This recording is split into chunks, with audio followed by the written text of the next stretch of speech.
Effective communication is the cornerstone of success in every area of life, personal, professional, and beyond. Yet, it's a skill many of us take for granted or fail to develop fully. The way we communicate shapes our relationships, influences how others perceive us, and determines the quality of our interactions. But communication isn't just about speaking clearly or getting our message across. It's about understanding others, listening actively, and knowing how to respond in ways that foster connection, trust, and mutual respect. In this book, we'll explore the art of effective communication and how mastering it can unlock opportunities you never thought possible. Whether you're navigating complex conversations with a colleague, strengthening your relationships with family and friends, or learning how to present yourself confidently in any setting, the principles we'll cover will equip you with the tools to communicate with purpose, clarity, and influence. What you'll discover here is not just theoretical knowledge, but practical, actionable advice you can start applying right away. You'll learn how to handle difficult conversations without escalating conflict, how to listen in a way that makes people feel valued, and how to speak with confidence without coming across as arrogant. The goal is simple: to help you understand the impact of your words and actions and give you the strategies to use them to create better outcomes in every interaction. By the time you finish this book, you'll have a deeper understanding of how to communicate effectively with anyone, in any situation. This isn't just about improving your speech or perfecting your body language. It's about mastering a skill that will open doors, strengthen your relationships, and ultimately drive your success. The principles you'll learn will give you a competitive edge in the workplace, enhance your personal life, and lead to stronger, more meaningful connections with those around you. Communication is the key to achieving lasting success, and the journey to mastering it starts here. Every conversation is an opportunity, and by unlocking the secrets of effective communication, you'll be well on your way to building a life of connection, growth, and achievement. Chapter 1. Changing how you think about communication. When you think about communication, what comes to mind? Most people probably think about having conversations, making small talk, or exchanging information. But the truth is, communication is much more than just talking. It's the way we connect with the world around us, the way we form relationships, the way we solve problems, and even the way we shape our lives. How you communicate directly impacts the relationships you build, the career you develop, and the quality of your life. Yet, so many of us go through life thinking communication is just about sending messages back and forth. We speak to be heard, we listen to respond, but rarely do we stop and think about the deeper purpose behind it all. Changing how you think about communication can be the key to transforming not just your conversations, but your entire approach to connecting with others. Think about it for a second. Every time you communicate with someone, you're creating a moment that could strengthen or weaken your relationship. Whether it's with a friend, a family member, a colleague, or even a stranger, your words, actions, and the way you carry yourself all have an impact. Communication isn't just about exchanging information, it's about creating bonds, understanding others, and expressing yourself clearly. When you start looking at communication this way, everything changes. You stop seeing communication as something you do and start seeing it as a tool that builds something. You begin to understand that your words, tone, body language, and even your silence are powerful tools for creating connection, trust, and understanding.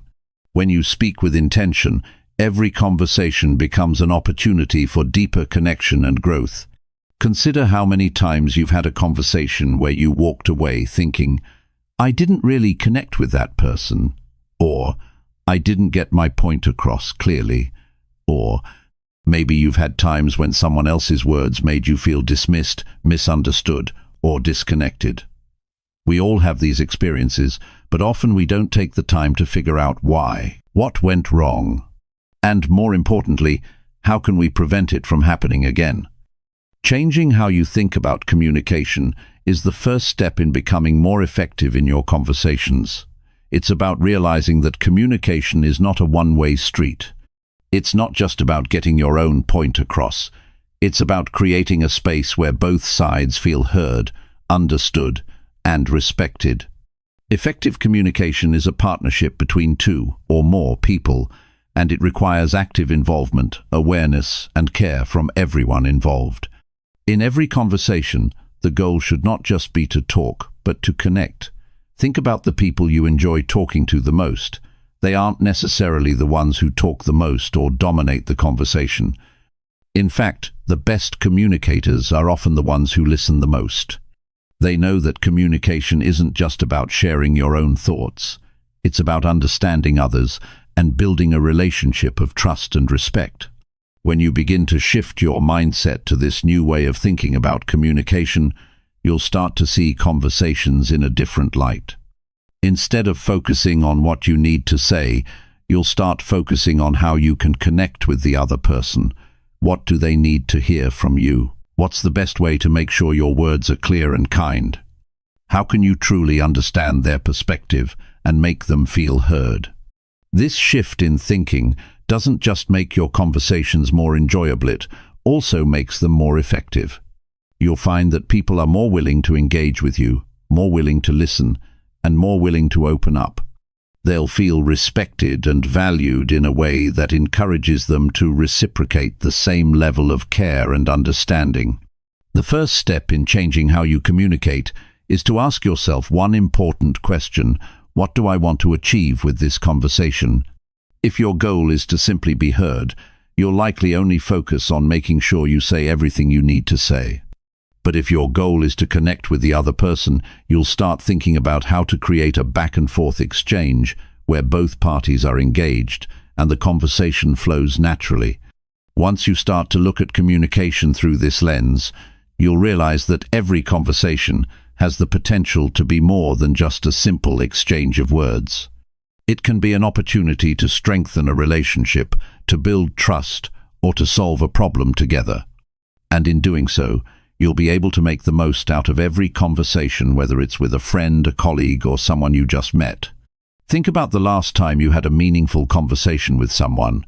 It wasn't just about getting through a list of things you needed to discuss. It was about connecting. Maybe you laughed together, shared an experience, or worked through a challenge as a team. That's the power of communication done right. Now imagine how many more of those moments you could create if you approached every conversation with this new mindset. You would have better relationships with the people you care about, more success at work, and greater influence over time. Your conversations would no longer feel like a chore or a task, but an opportunity to connect on a deeper level. But here's the catch. Changing how you think about communication is not an overnight process. It takes time, patience, and practice. You can't expect to go from thinking of communication as just talking to seeing it as a powerful tool for connection without putting in the effort. But that's okay, because once you start making this shift, you'll notice the difference almost immediately. As you move forward, start paying attention to how you communicate. Are you really listening when others speak, or are you just waiting for your turn to talk? Are you being intentional about the words you choose, or are you just saying whatever comes to mind? Are you focused on connecting with the other person, or are you more concerned about getting your point across? By becoming more mindful of how you communicate, you can begin to practice being a better communicator, not just in the big moments, but in the everyday conversations that shape your relationships and your life. You'll find that the more you practice, the easier it gets. And before long, you'll have developed a new approach to communication that sets you up for success in every area of your life. Changing the way you think about communication isn't just about learning a new skill or technique. It's about adopting a mindset that transforms how you engage with others. It's about realizing that every conversation has the potential to be meaningful and impactful if you approach it with care, awareness, and a desire to truly connect. When you begin to communicate with this intention, you'll see how much more rewarding and successful your interactions will be. Ultimately, the way you think about communication affects everything. If you see it as an opportunity to connect, listen, and build trust, you'll find that your relationships improve, your career thrives, and your life becomes richer and more fulfilling. So, as you move forward, start to shift your mindset. Begin to see communication as the powerful tool it truly is. And with time, you'll become a more effective, empathetic, and confident communicator. Chapter 2. Listening to understand, not just respond. When we talk about listening, most people think of it as simply hearing the words someone says. It's an automatic response, a reflex. You hear sounds, you recognize words, and maybe you respond. But the truth is, listening is much more than that. Listening is an art, and the way we listen can completely change the outcome of any conversation. The way most people approach listening is with one goal in mind: to wait for their turn to speak. You listen just enough to catch the main points, then you jump in with your own thoughts. This kind of listening is transactional. You're not truly engaged in what the other person is saying. You're thinking about your own response while they're still talking. This is why so many conversations feel shallow and why misunderstandings happen so often. It's not because we don't care, but because we're not fully listening. Real listening, the kind that leads to better understanding and stronger relationships, is about being present. It's about focusing entirely on the person in front of you. It's not just about hearing their words, but also understanding the meaning behind them. When you listen to understand, you're not just waiting for your chance to talk. You're actually engaging with the person's thoughts and feelings. This is what makes a conversation meaningful. Imagine talking to someone who isn't just hearing your words, but is actively trying to understand the message you're trying to convey. They don't interrupt or finish your sentences for you. Instead, they lean in, make eye contact, and nod, showing they're really hearing you. Doesn't that make you feel like you matter, like what you're saying is important? That's the power of listening with intention. Listening to understand requires a shift in mindset. It means setting aside your own thoughts, opinions, and judgments long enough to fully take in what the other person is saying. You stop thinking about how you'll respond and start focusing on their words, their emotions, their perspective. This is harder than it sounds, especially in a world where distractions are everywhere. But when you make the effort to truly listen, you're telling the other person, "I care about what you have to say." This alone can change the entire tone of a conversation. You don't need to be an expert to listen better. It's a skill that anyone can develop, and it starts with being more mindful of your own tendencies. Do you find yourself interrupting? Do you finish other people's sentences? Do you zone out when someone is talking for a long time? These are all signs that you may be listening to respond, not to understand. The first step is to become aware of how you listen. Think about the last conversation you had where you felt truly heard. Maybe it was with a close friend, a family member, or even a colleague. How did that make you feel? Likely, it made you feel valued and respected. And the truth is, people respond well to that kind of attention. When you truly listen to someone, they're more likely to trust you, share more openly, and engage more deeply in the conversation. One of the most powerful things you can do to improve your listening skills is to remove distractions. In today's world, distractions are everywhere: phones, computers, noise, thoughts about the future. It's easy to be physically present in a conversation but mentally elsewhere. When you're having a conversation with someone, put down your phone, turn off the television, and focus completely on the person in front of you. This simple act shows that you care about what they're saying. Sometimes, listening means giving someone the space to speak without interrupting, even if it feels uncomfortable. Pauses in conversation can feel awkward, but they're important. They allow the person speaking to gather their thoughts, and they give you the chance to process what's been said. Instead of rushing to fill the silence with your own words, take a moment to reflect on what you've heard. When you give someone that kind of attention, they feel valued. And it's in these moments of thoughtful listening that deeper connections are built. It's also important to listen with empathy. Empathy is the ability to understand and share the feelings of another person. It's one thing to hear someone's words, it's another to understand how they feel while saying them. Maybe someone is frustrated, sad, or excited. By listening with empathy, you can pick up on the emotions behind the words and respond in a way that shows you truly understand them. Have you ever had a conversation where you're speaking about something personal and the other person seems completely disconnected? They might nod their head, but you can tell they're not really hearing you. It's frustrating, right? It's because they're not listening with empathy. They're not tuned into your emotions, and as a result, the connection between you starts to fade. On the other hand, when someone listens with empathy, it's like they're right there with you, feeling what you feel. It builds trust and strengthens the relationship. Another aspect of listening is being patient. We often have a tendency to want to fix problems or offer solutions as soon as someone starts speaking. But sometimes people don't need solutions, they just need to be heard. When someone is sharing a problem with you, try to resist the urge to immediately jump in with advice. Instead, focus on listening to their feelings and offering your support by simply being present. Sometimes, the most powerful thing you can do is just listen.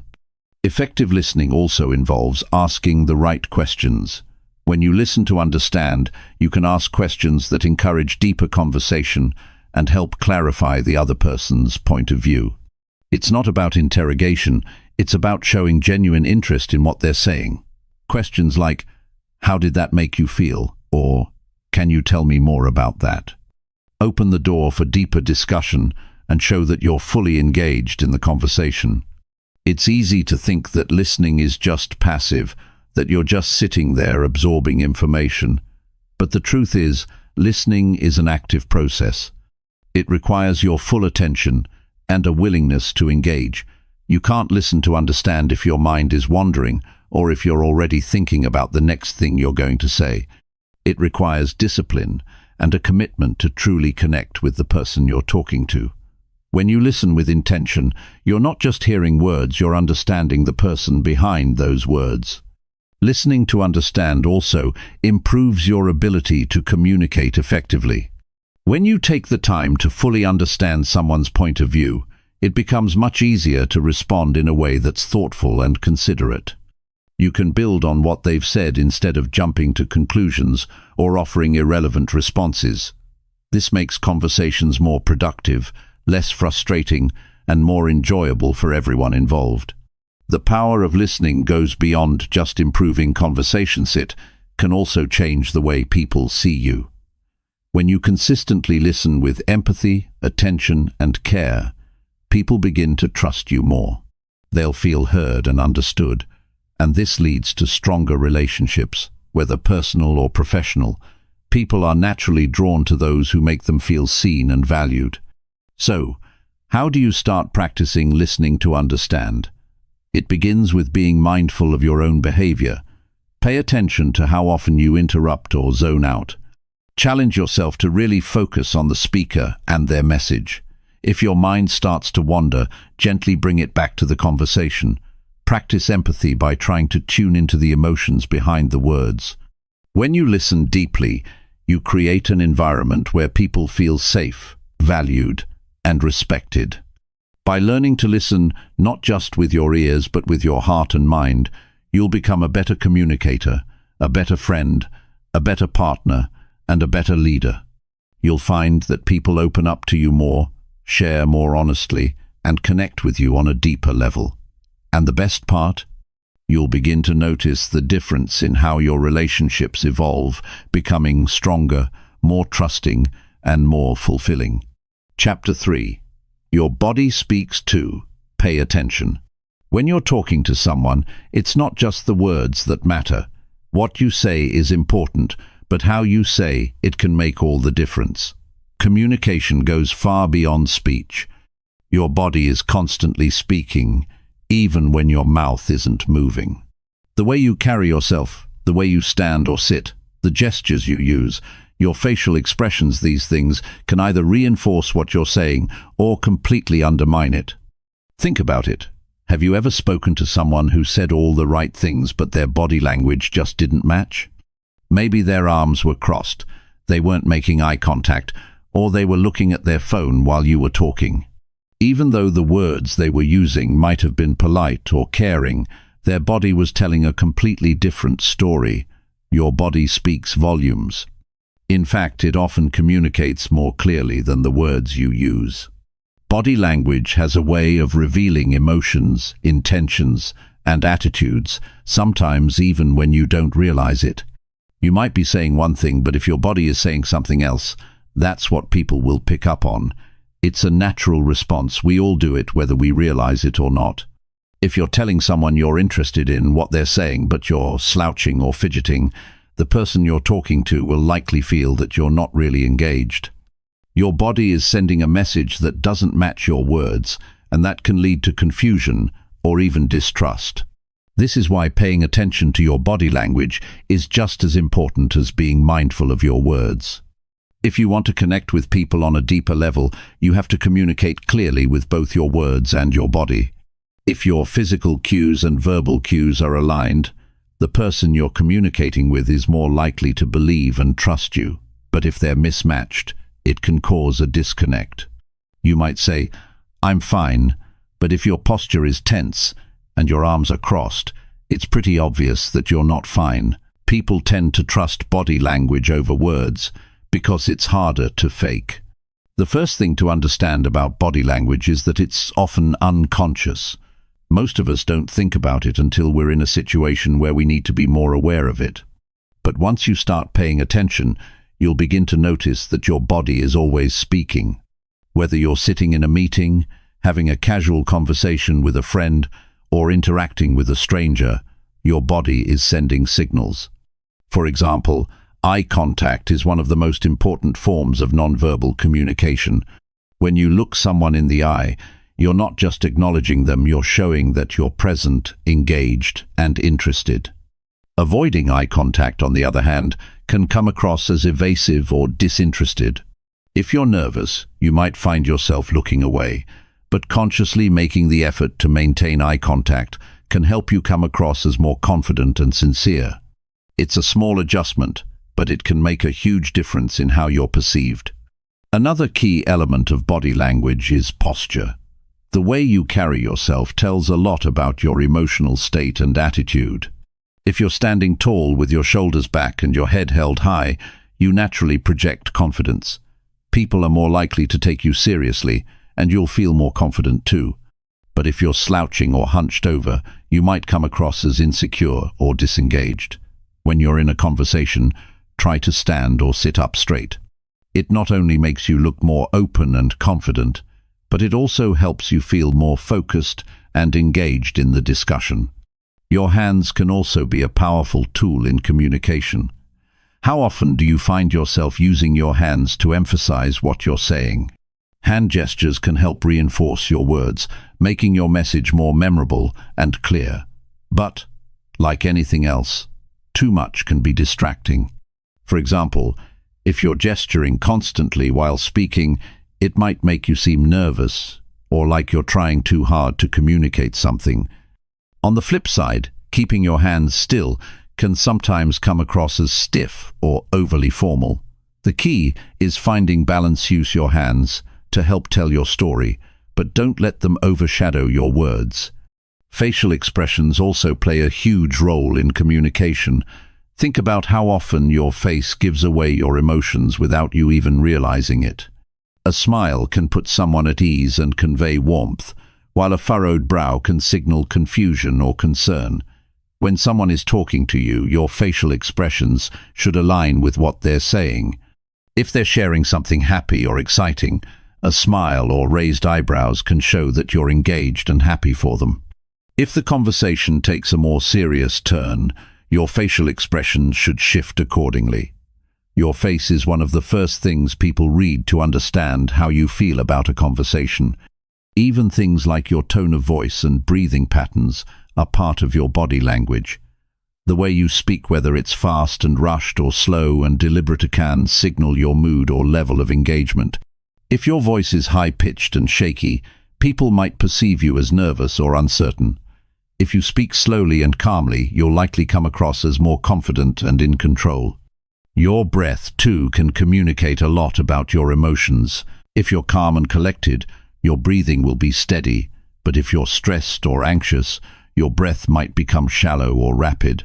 Be mindful of your tone and pace. They can help you convey a sense of calm and confidence. Body language also includes how you physically position yourself in a conversation. Proximity and personal space matter. If you stand too close to someone, they may feel uncomfortable, like you're invading their space. But if you stand too far away, you might seem distant or uninterested. Finding the right distance depends on the context and the relationship you have with the person, but generally speaking, respecting people's personal space shows that you care about their comfort. If you're aware of your body language, you can adjust it to make sure it matches your words and intentions. This helps others feel more at ease and creates a more authentic connection. And it's not just about looking confident or engaged, it's about truly being engaged in the conversation. If you're shifting around constantly, checking your phone or looking at your watch, it sends the message that you'd rather be somewhere else. On the other hand, if you're giving the other person your full attention, your posture is open, you're making eye contact, your hands are relaxed, it shows that you value what they're saying. Being aware of your body language also means recognizing when someone else's body language isn't matching their words. If someone says, "I'm fine," but their arms are crossed or they're avoiding eye contact, it's a sign that they might not be fine after all. This is where active listening comes into play. By paying attention to both the words and body language of others, you can better understand what's really going on. If you notice signs of discomfort or tension, you might need to adjust the conversation or ask more questions to dig deeper. Mastering the art of body language isn't about being fake or over the top. It's about being intentional with your actions, making sure that your words and your body are working together to create a clear, open, and honest communication experience. It's about making sure the message you're sending is the one that's truly meant to be received. Small adjustments can make a big difference in how others perceive you and how you connect with them. By becoming more mindful of your body language, you can improve your communication skills and make every conversation more impactful. Chapter 4. Speaking clearly. Less is more. When you think about communication, it's easy to assume that more words equal more clarity, but in reality, sometimes less is more. The ability to speak clearly, with precision and purpose, can be the key to making your point effectively. Overloading someone with too many words can confuse them or cause them to tune out, and that's not the kind of communication you want. What matters more than how much you say is how well you say it. We all know someone who talks a lot. Their sentences are long, they use multiple examples, and they keep going even when it's clear the listener isn't following. On the flip side, we also know people who can make their point in just a few words. They cut straight to the chase, they don't waste time, and they leave you with a clear understanding of their message. It's not that the talkative person doesn't have valuable things to say, they just haven't yet figured out how to say it effectively. The person who speaks succinctly, however, has mastered the skill of clear, impactful communication. One of the most effective ways to communicate is by getting to the point quickly. This doesn't mean you should rush through conversations or sound curt, but rather that you should be mindful of the message you want to deliver. Before you speak, think about the core of what you want to convey. Strip away the extra words, the unnecessary filler, and get to the heart of the matter. The clearer you are, the more likely people are to understand your message and take it seriously. A big part of speaking clearly is being aware of your audience. It's easy to fall into the habit of speaking for the sake of speaking, especially when you're nervous or trying to impress someone. But the truth is, when you're speaking to others, you need to consider how they will interpret your message. What do they need to know? What information is relevant? And how can you say it in the simplest way possible? If you're giving a presentation at work or telling a story to a friend, your approach should be similar. Keep it simple and focused on the key points. No one wants to listen to a long-winded explanation or a rambling story. They want to know what's important and why it matters to them. So, practice thinking before you speak. What's the essence of what you want to say? What's the main takeaway for the person you're talking to? A good practice is to imagine that you only have a few seconds to explain your point. What would you say if time was limited? The more you train yourself to simplify your thoughts and speak with clarity, the easier it becomes to communicate effectively in any situation. This isn't about dumbing things down. It's about finding the most straightforward way to communicate a message that people can easily grasp. Another important part of speaking clearly is avoiding unnecessary jargon. It's tempting to use big words or technical terms to make yourself sound more knowledgeable, but often this can backfire. Your goal is not to impress, but to connect. When you use complicated language, it can create a barrier between you and the person you're speaking to, especially if they don't understand the terms you're using. Instead, choose words that everyone can understand, no matter their background or experience. The clearer you are, the more likely your listener will stay engaged and retain the information you're giving them. Have you ever been in a conversation where someone used terms you didn't understand, and you just nodded along, pretending to know what they were talking about? It's a common experience, and it doesn't feel good. Now imagine the opposite. A person speaks to you in a way that is approachable, that uses language you can relate to. It feels comfortable and natural. That's the kind of communication that makes a real impact. The way you structure your thoughts also plays a huge role in clarity. When you're trying to get a message across, it's easy to get sidetracked by tangents or irrelevant details. To keep things clear, you need to organize your thoughts before you speak. If you have multiple points to make, try to present them in a logical order. Start with the most important idea, and then build on it. Avoid jumping around from topic to topic, as this can confuse your listener and make it harder for them to follow what you're saying. For example, if you're telling a story, don't start with the ending. That's a sure way to lose your audience. Instead, begin with the setup. What's the context? Who's involved? What's at stake? Once you've established that, you can move into the events that unfold and then finish with the conclusion. When you follow this structure, your listener can track your thoughts and understand where you're going with the conversation. Another strategy for clear communication is the power of pauses. We live in a fast-paced world, and many of us are in the habit of speaking quickly and filling silence with more words. But taking a moment to pause can actually make your words more impactful. A well-timed pause gives your listener a moment to process what you've just said. It also gives you a chance to collect your thoughts before continuing. Instead of rushing through your point, slow down, take a breath, and allow your words to sink in. Pauses also give you the opportunity to emphasize important points. If you've just said something significant, don't rush on to the next thought. Take a moment to let the importance of your words land. This not only gives your listener time to reflect on what you've said, but also shows that you value your message and want to make sure it's understood. Being clear doesn't mean you have to be overly formal. Communication is much more than just getting facts across. It's about building connections. The more natural and genuine you are, the more likely it is that your message will be received. So don't worry too much about perfecting every sentence. Instead, focus on delivering your thoughts in a way that is honest, direct, and relatable. Sometimes, simplicity can be the hardest part. It's easy to overcomplicate things or get caught up in trying to sound impressive. But speaking clearly is about cutting through the noise and focusing on what really matters.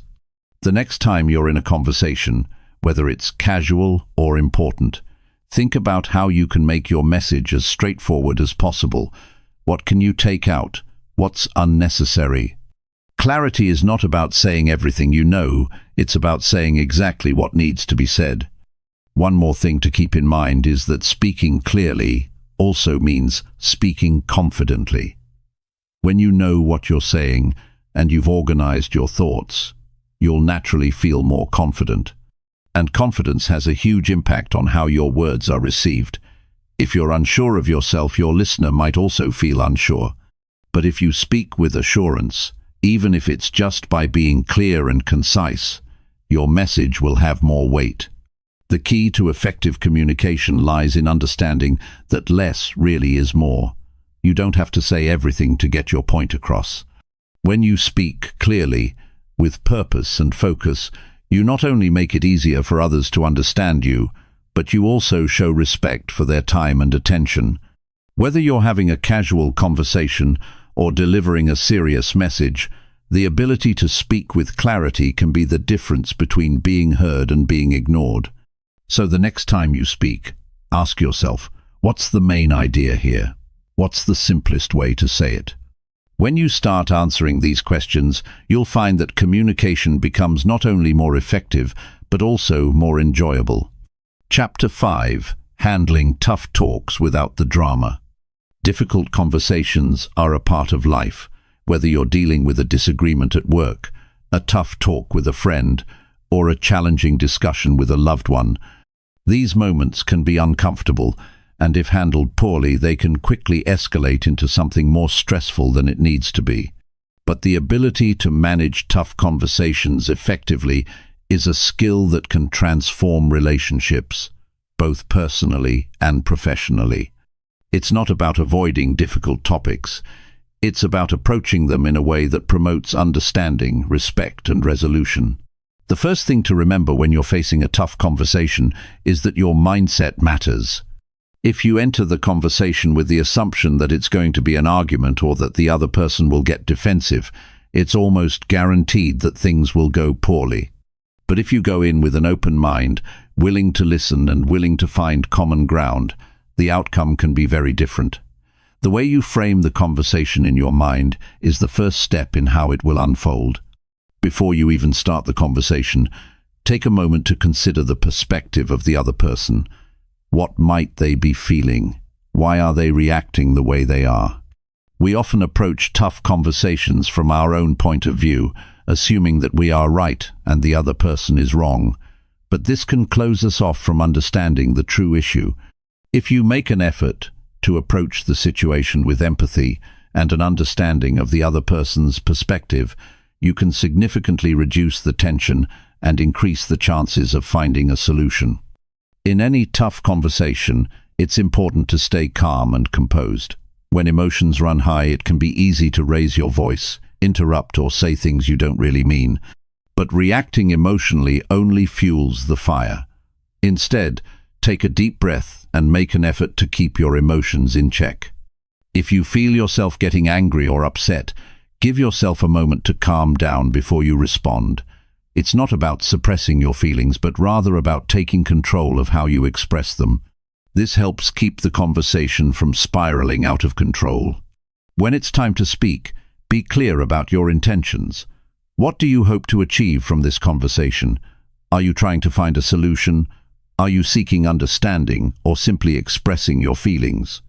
By knowing what you want to accomplish, you can steer the conversation in the right direction and keep it productive. If you don't have a clear sense of your goals, you might find yourself talking in circles or going off topic. Stay focused on the key points and don't let the conversation drift into unnecessary areas. Another important strategy when managing tough conversations is avoiding blame and accusations. It's easy to fall into the trap of pointing fingers and accusing the other person of wrongdoing, but this only puts them on the defensive. Instead of saying, "You always do this," try to focus on how the situation makes you feel. For example, instead of accusing someone of being selfish, you could say, "I feel hurt when I'm not included in plans." By taking ownership of your feelings and framing the conversation in terms of your experiences, you make it easier for the other person to listen without feeling attacked. Use I statements instead of you statements.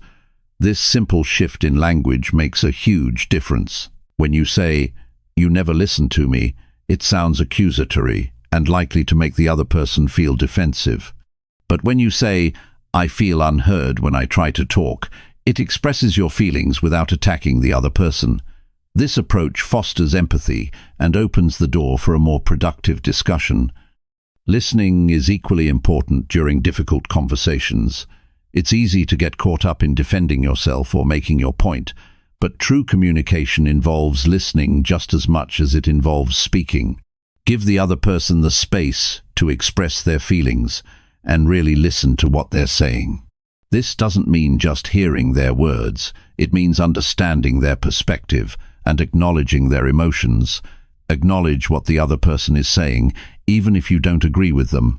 You don't have to agree with everything to have a meaningful conversation, but acknowledging their feelings shows respect. Another key to managing tough conversations is staying solution-focused. It's easy to get stuck in the past and dwell on what went wrong, but this doesn't help anyone move forward.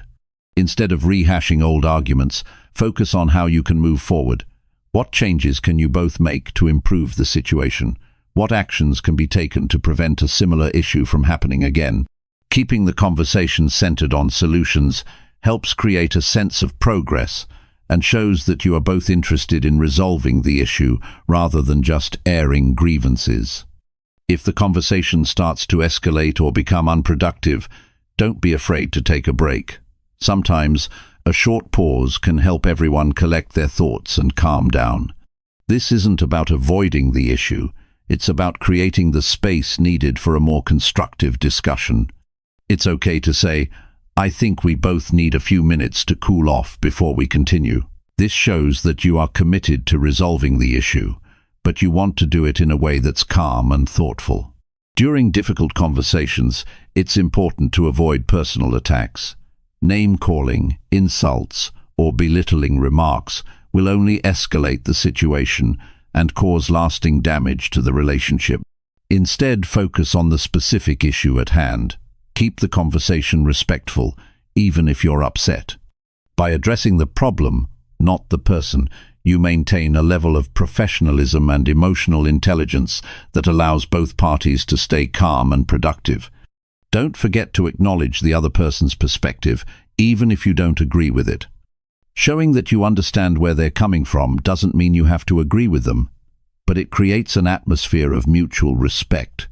When people feel heard and understood, they're more likely to listen to your point of view and be open to compromise. When it comes to resolving the issue, be open to compromise. You might not get everything you want, and neither will the other person. But if you approach the conversation with a mindset of collaboration rather than confrontation, it becomes easier to find a middle ground. The goal isn't to win the argument, it's to come to a solution that works for both sides. Sometimes that means making concessions and finding creative ways to meet each other's needs. Once the conversation is over, it's important to follow through on your promises. If you've agreed on a course of action or made commitments during the discussion, make sure you honor them. This builds trust and shows that you are serious about making positive changes. Following through is just as important as having the conversation in the first place, because it proves that the conversation wasn't just words, it was a step toward improving the relationship. Difficult conversations don't have to be destructive. In fact, they can be an opportunity for growth, understanding, and connection. By staying calm, listening actively, and focusing on solutions, you can turn even the toughest talks into moments of progress. Every tough conversation is a chance to strengthen your communication skills and build stronger, more resilient relationships. It's about being open, honest, and willing to work through challenges together. When you approach these situations with the right mindset and the right tools, you'll find that they become easier to navigate and more productive in the long run. Chapter 6. Putting yourself in others' shoes. Empathy isn't just a nice-to-have skill in communication, it's a vital one.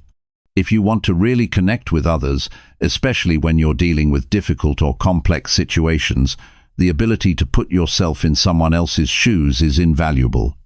Understanding where someone is coming from, seeing things through their eyes, and truly hearing them can create a bond that fosters trust, respect, and better relationships.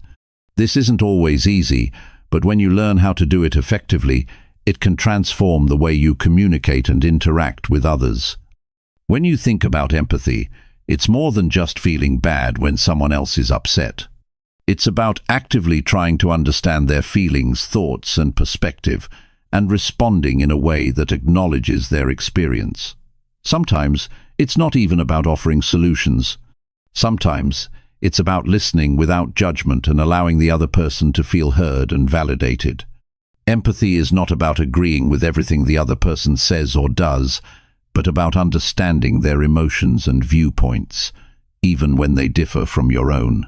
One of the first steps in being more empathetic is taking the time to listen, not just listening to respond, but truly listening to understand.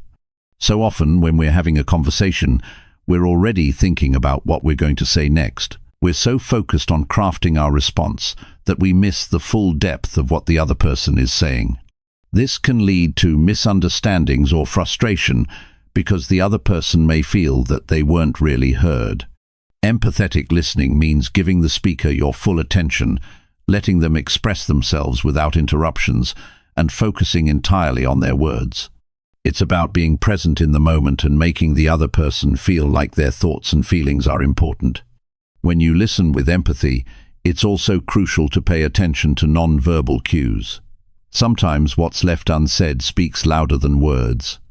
A person's tone of voice, body language, and facial expressions can tell you a lot about how they're feeling.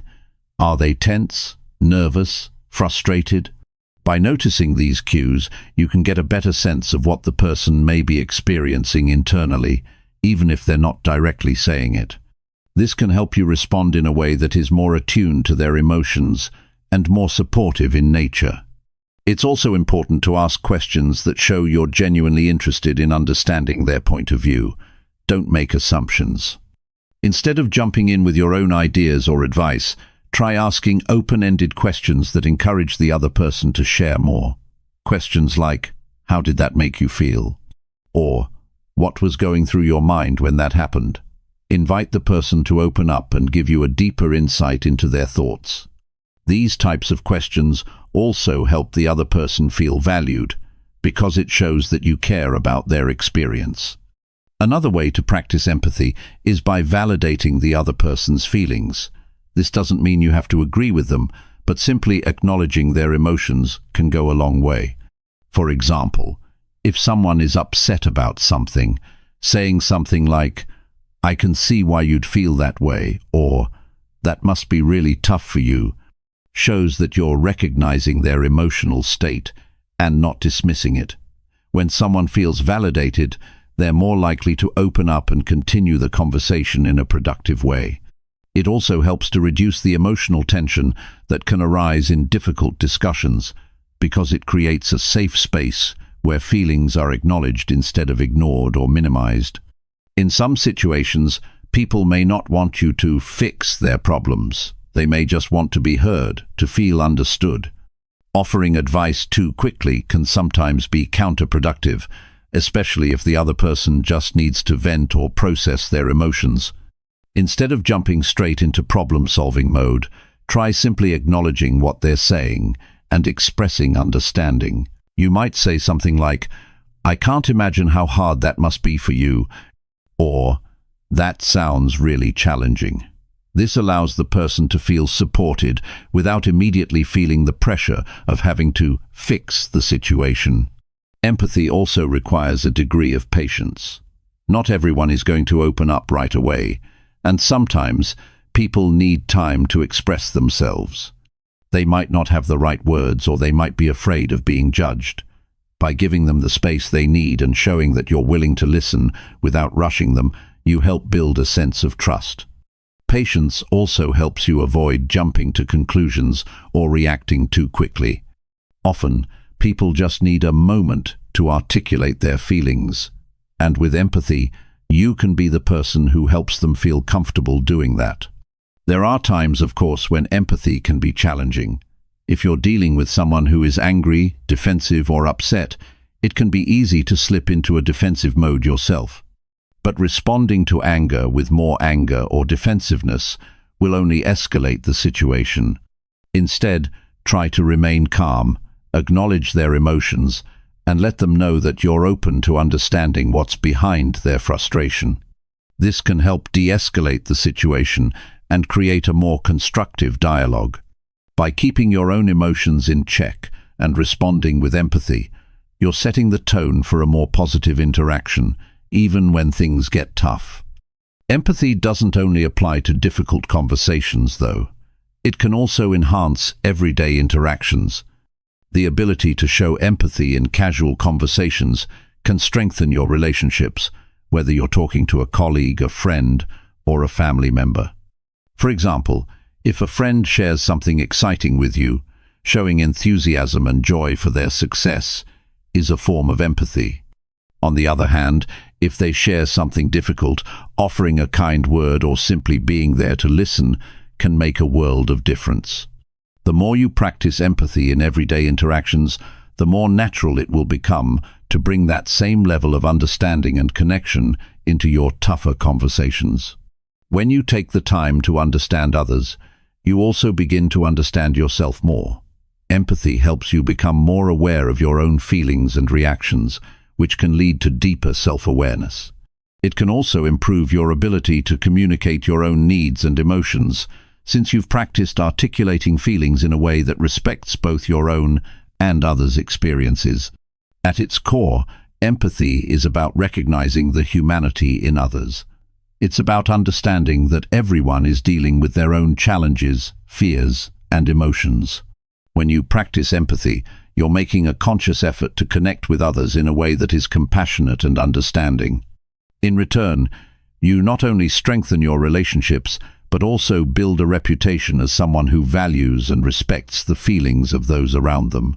The more you practice empathy, the more naturally it will become a part of your communication.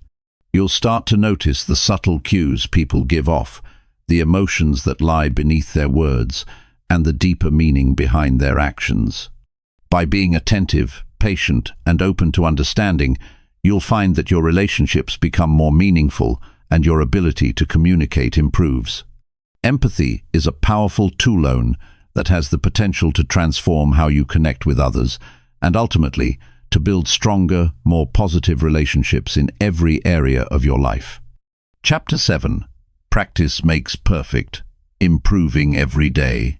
Improving communication is a gradual process and one that requires ongoing effort. You're not going to suddenly become an expert communicator overnight. But the good news is, with consistent practice, you can make meaningful progress. This is why daily effort is so important. Just like anything in life, the more you practice, the better you get. Communication is no different. It's easy to think that you've got it all figured out after a few successful interactions. But the truth is, the best communicators are always refining their skills. It's easy to fall into a routine where you don't actively think about your communication. You get comfortable, and before you know it, you're back to your old habits, interrupting others, speaking too fast, not listening, or letting emotions take control. To break free from this, you need to make conscious effort every day. It's not enough to expect improvement just by hoping for it. The key is to integrate small practices into your day-to-day interactions so that it becomes second nature. One powerful way to improve your communication skills is by taking time every day to listen. It sounds simple, but this is often overlooked. We're constantly distracted by our phones, emails, and other external noise, so we don't always give people the attention they deserve when they're speaking to us. To truly improve, you need to commit to really listening in every conversation. This means giving your full attention, putting down your phone, and tuning out distractions. The more you focus on the person in front of you, the more you'll understand their message, and the more effectively you'll be able to respond. A daily habit of practicing active listening can make a huge difference. Active listening involves not just hearing the words, but understanding the feelings and ideas behind them. It's about engaging with the speaker, asking clarifying questions when you're unsure, and reflecting back what you've heard to make sure you've understood correctly. By practicing active listening every day, you'll start to notice patterns in the way people communicate. You'll be better at recognizing emotions and intentions, which will make you more effective in responding. Another essential part of improving communication is being mindful of your body language. It's not just about what you say, but how you say it. Your posture, eye contact, facial expressions and gestures all convey important messages that can either support or contradict your words. If you're speaking in a confident tone but avoiding eye contact or crossing your arms, it sends mixed signals. Your body language should align with the message you're trying to communicate. Over time, becoming more aware of how your body communicates can help you build stronger connections with others and make your conversations more impactful. One way to practice this is by recording yourself during conversations or presentations. You can do this when you're speaking to a friend, a colleague, or even in a mirror. Watching yourself communicate will give you insights into your body language and how you come across to others. You might realize you fidget or avoid eye contact without even knowing it. Once you identify these habits, you can start working to improve them. The more you become aware of your nonverbal cues, the more confident and authentic your communication will be. Another key element of improvement is gaining feedback from others. The people around you, friends, family, colleagues, can be valuable sources of insight into your communication style. Sometimes, we don't realize our own communication flaws because we're too close to the situation. Asking for feedback can help you identify areas for improvement that you might not notice on your own. It could be something as simple as the tone you use when you're stressed, or how you interrupt people without meaning to. Ask others for honest input on how you come across in conversations and use their feedback to refine your skills. It's also helpful to set small goals for yourself when practicing communication. Instead of trying to overhaul everything at once, focus on one aspect of communication at a time. For example, you might decide to work on listening more intently during your meetings at work, or you could commit to speaking more slowly when you're explaining something important. By narrowing your focus, you can see clear improvements more quickly, which can help motivate you to keep going. Celebrate the small victories, like staying calm in a heated discussion or actively listening during a conversation with a colleague. One of the best ways to improve is by reading and learning about communication. The more you understand the principles behind effective communication, the more conscious you will be of the choices you make when interacting with others. There are countless books, articles, and podcasts out there that focus on communication skills. Reading about different strategies and techniques can provide you with new ideas to try. It can also help you develop a deeper understanding of why people communicate the way they do, which will make you more empathetic and adaptable in your own interactions. Every time you engage with someone, it's an opportunity to practice and refine your communication skills. The more you put them into action, the more naturally they'll come. Communication doesn't just happen when you're having a big conversation. It's a part of everything you do. Whether you're sending a quick text, giving a presentation, or catching up with a friend, each moment is an opportunity to practice. Over time, you'll develop the confidence and skills to handle all sorts of conversations with ease. To keep yourself on track, review your progress regularly. At the end of each day, take a moment to think about the conversations you had and how you could have communicated more effectively. Were there moments when you could have listened better or been more mindful of your tone? Were there areas where you felt like you could have been clearer in expressing your ideas?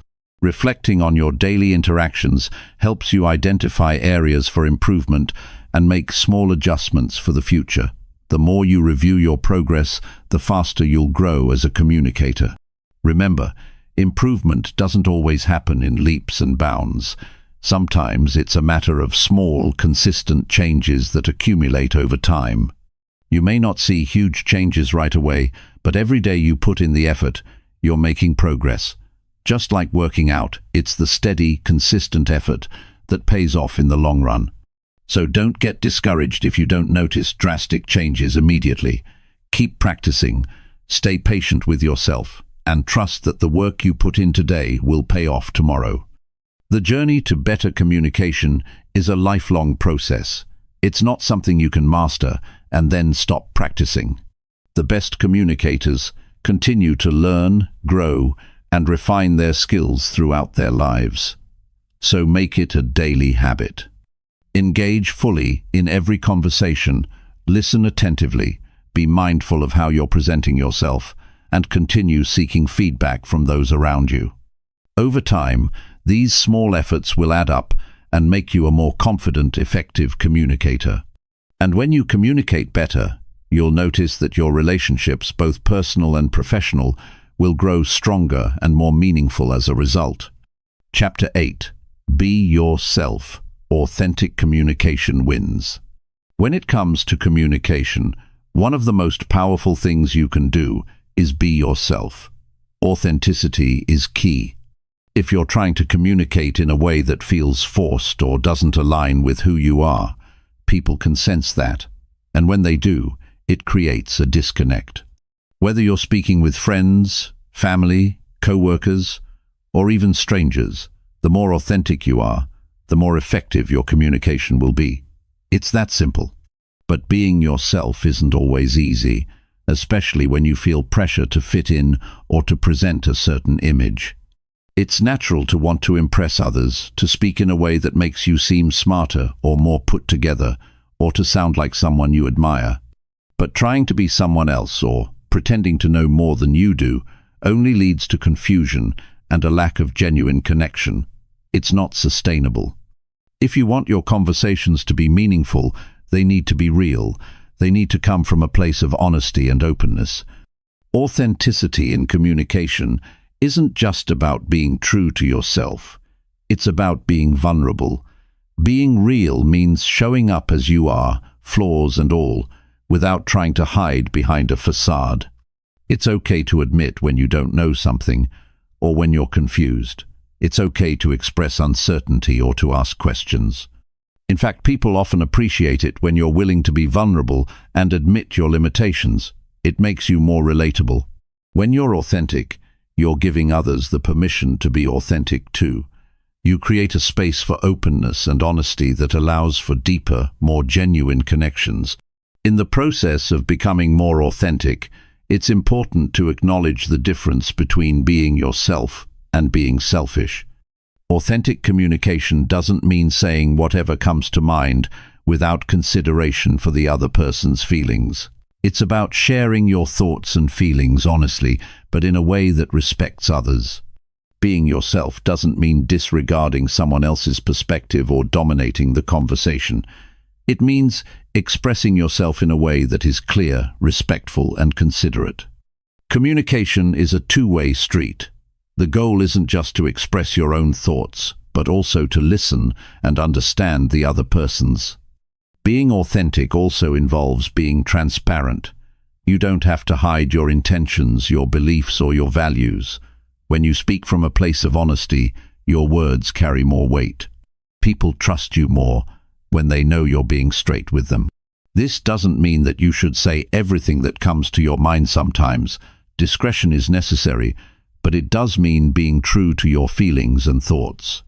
If you're feeling frustrated or excited, let that show. If you're uncertain, say so. Let your emotions inform your communication in a way that feels natural and real. You may find that at first, being truly authentic feels uncomfortable.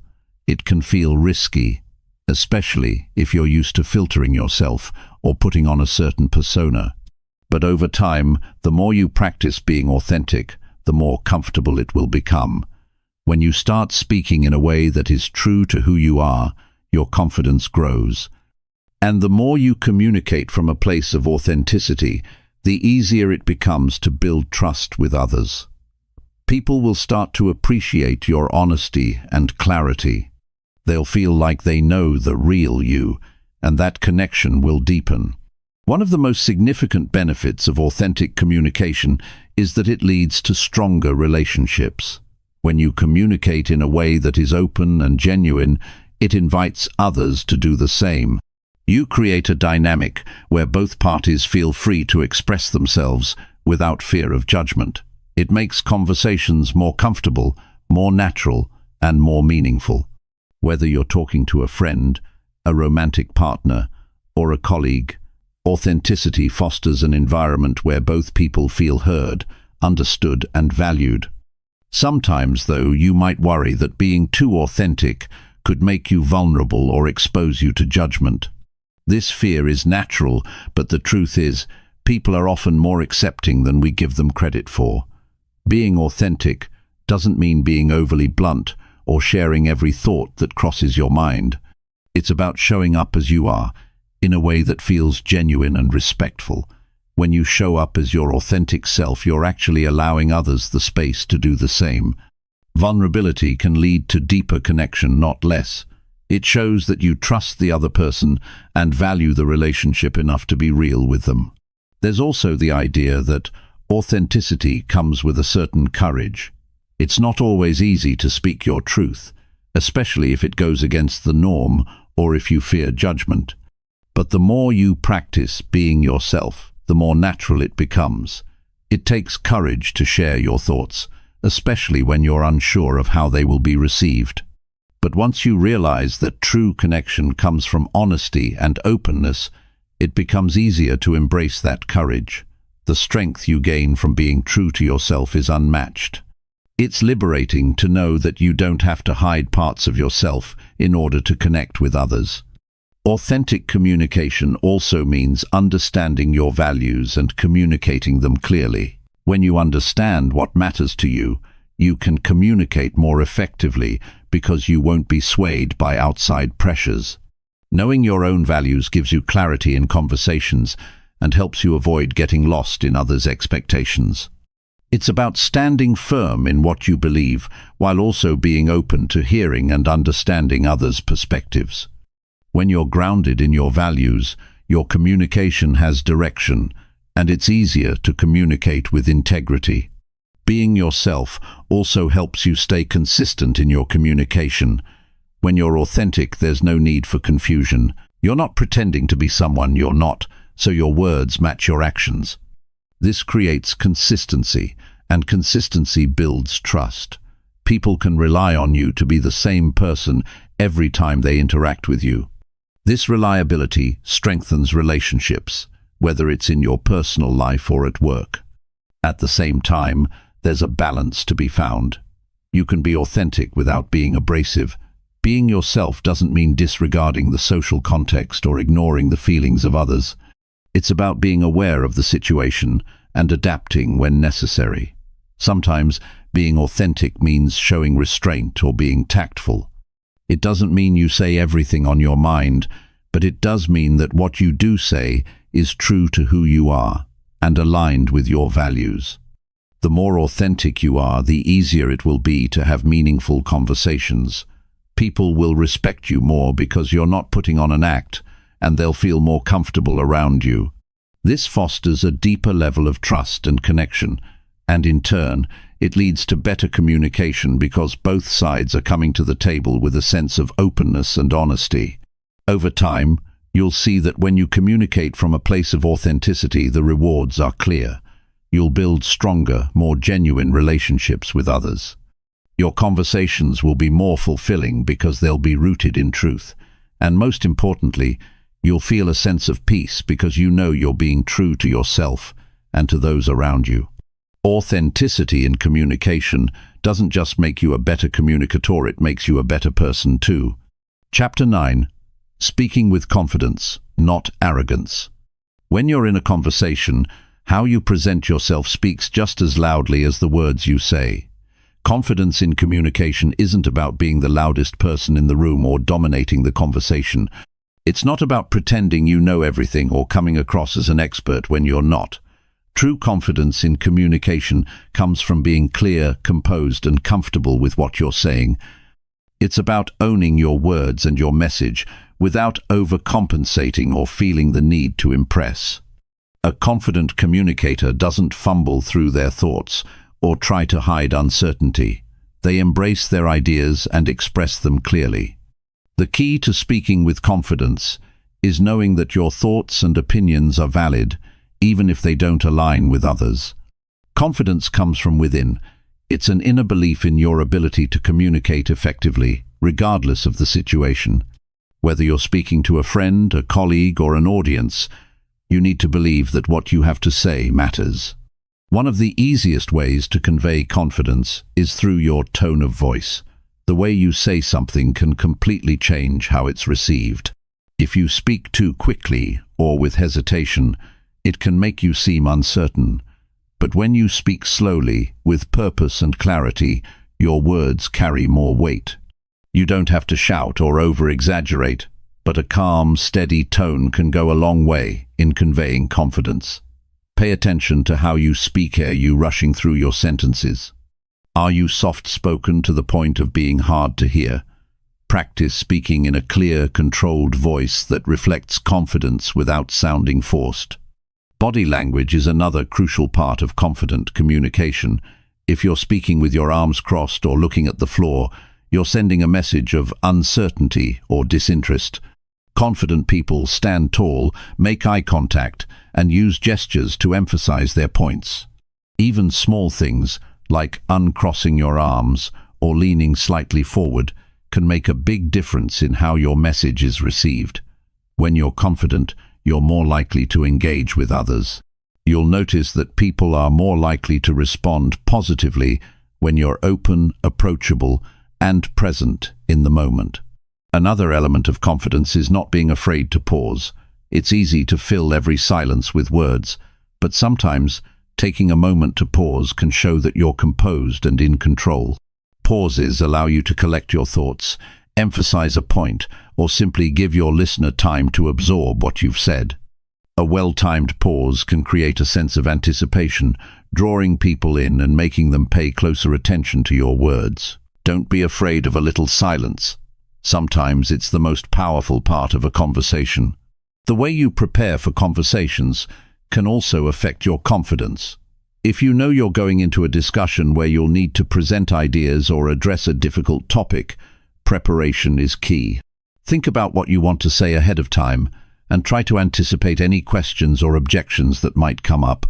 This doesn't mean you need to script every word, but having a general sense of the direction you want the conversation to take will make you feel more at ease. The more prepared you are, the more confidently you can speak, knowing that you're not caught off guard by what's being said. Confidence doesn't come from pretending to be perfect or always having the right answer.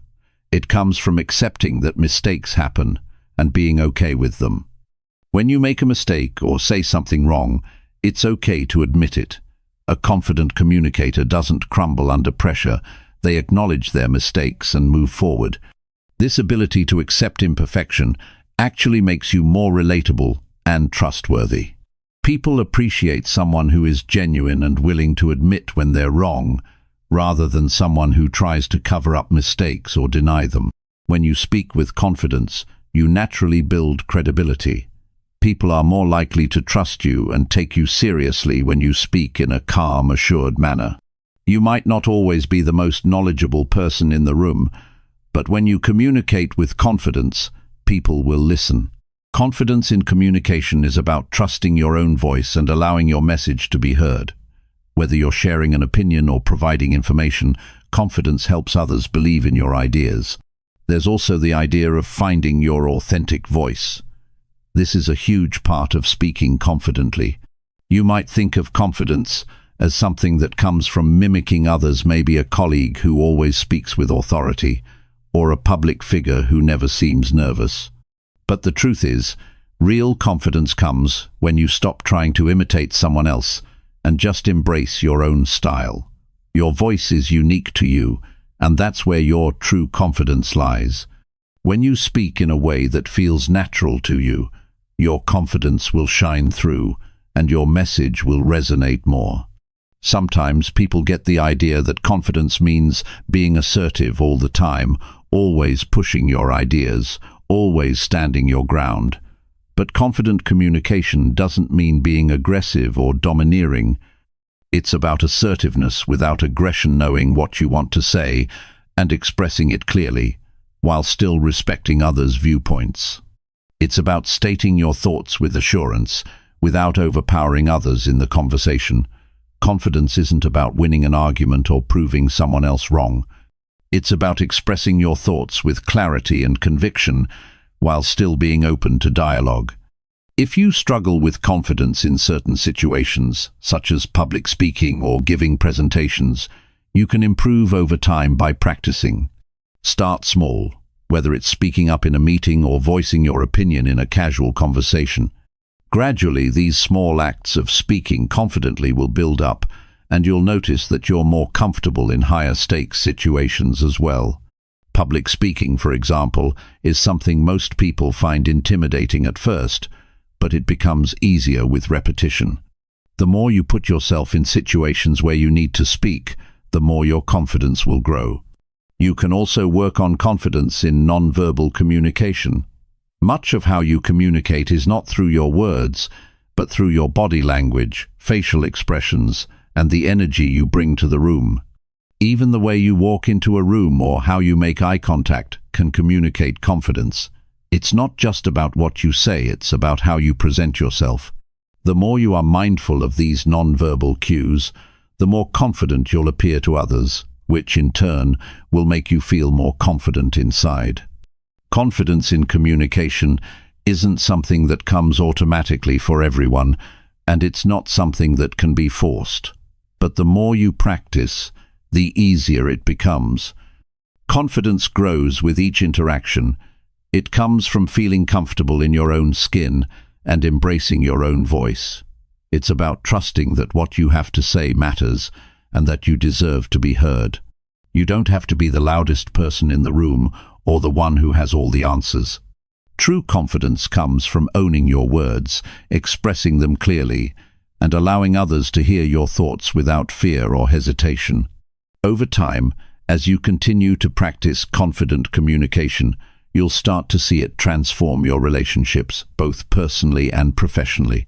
People will respond to you differently when they sense your confidence. You'll be able to navigate tough conversations with ease, express your ideas more clearly, and connect with others on a deeper level. Confidence, when expressed authentically, becomes a powerful tool for creating stronger, more meaningful connections. And the more confident you are in your ability to communicate, the more you'll see your life and relationships thrive. Chapter 10. Communicating in the digital world.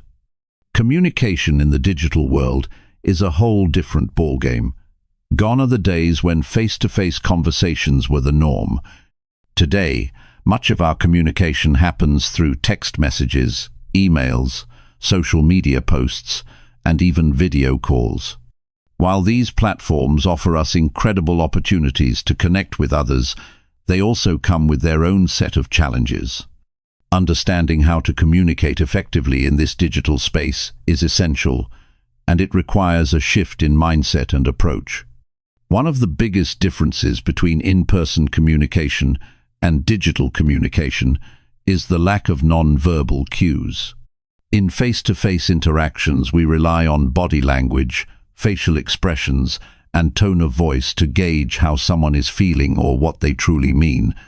In digital communication, all of that is stripped away. A simple message or email can be misinterpreted because there's no way to tell if the other person is smiling, laughing, or rolling their eyes. This can lead to misunderstandings, conflicts, and frustration, especially when the tone or intent behind a message isn't clear. The key to effective communication in the digital world is to be extra careful with your words. Without the benefit of facial expressions or body language, the way you phrase things becomes even more important. What might come across as casual or light-hearted in person can sound rude or dismissive in a text or email. This is why it's so important to think about the tone of your messages before hitting send. Ask yourself, how might this be perceived by the person on the other end? Am I being clear and respectful? Do my words reflect my true intent? Taking a moment to reflect on your message before sending it can save you from unnecessary misunderstandings. It's also easy to forget that digital communication doesn't allow for the same back-and-forth rhythm that in-person conversations do. When you're having a conversation face-to-face, there's a natural flow. You speak, they respond, and the back and forth continues. In the digital world, however, Especially when you're dealing with emails or text messages, there's often a delay. This can lead to frustration, especially if you're waiting for a response or if the other person takes a long time to reply. One of the most important things you can do is be patient and understanding. Remember that the other person might not be sitting right in front of their phone or computer, and their response might take a little longer than you'd like. In addition to patience, clarity is paramount in digital communication. Without the opportunity to ask questions on the spot or clarify misunderstandings immediately, it's easy for your message to get lost in translation. Be as clear and concise as possible and avoid overcomplicating things.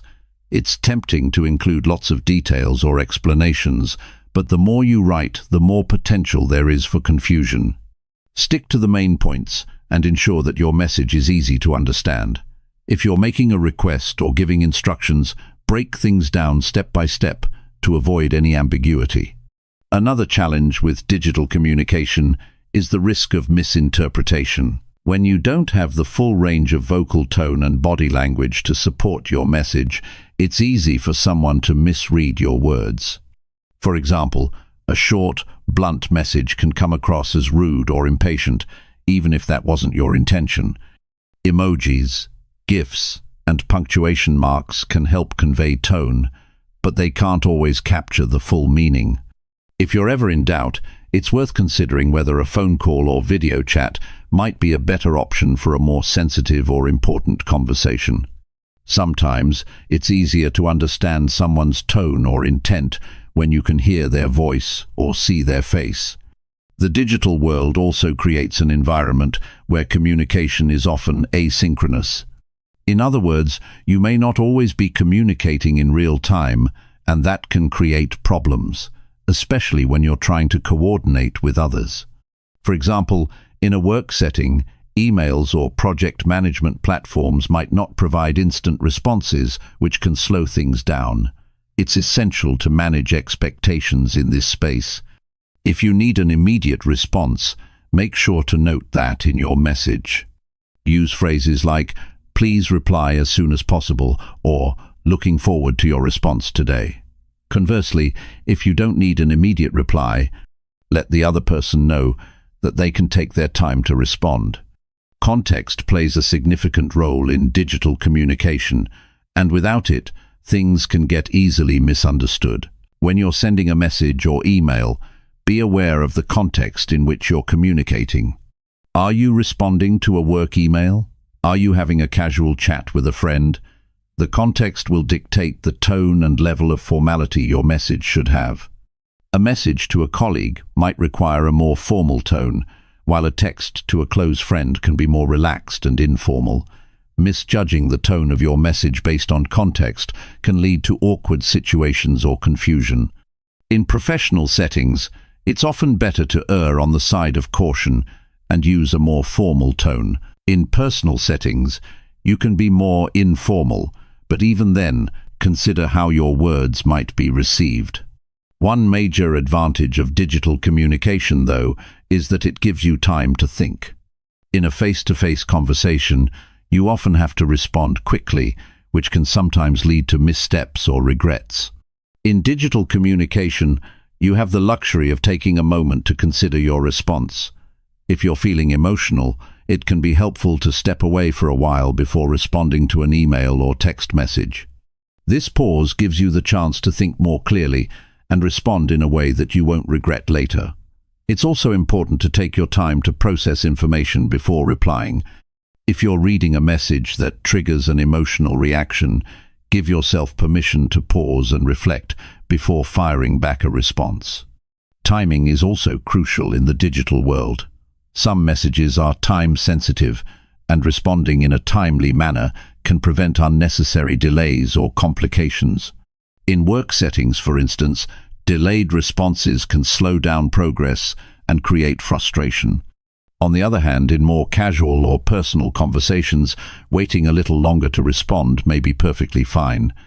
However, regardless of the situation, it's always respectful to acknowledge receipt of a message, especially if you need more time to respond thoughtfully. A simple, "Got your message, I'll get back to you soon," can go a long way in letting the other person know that you haven't ignored them. Another key aspect of digital communication is setting boundaries. Since we're always connected, whether through our phones, computers, or other devices, it can be easy to feel like we have to be available 24/7. But that's not realistic, and it's important to set boundaries to protect your time and mental health.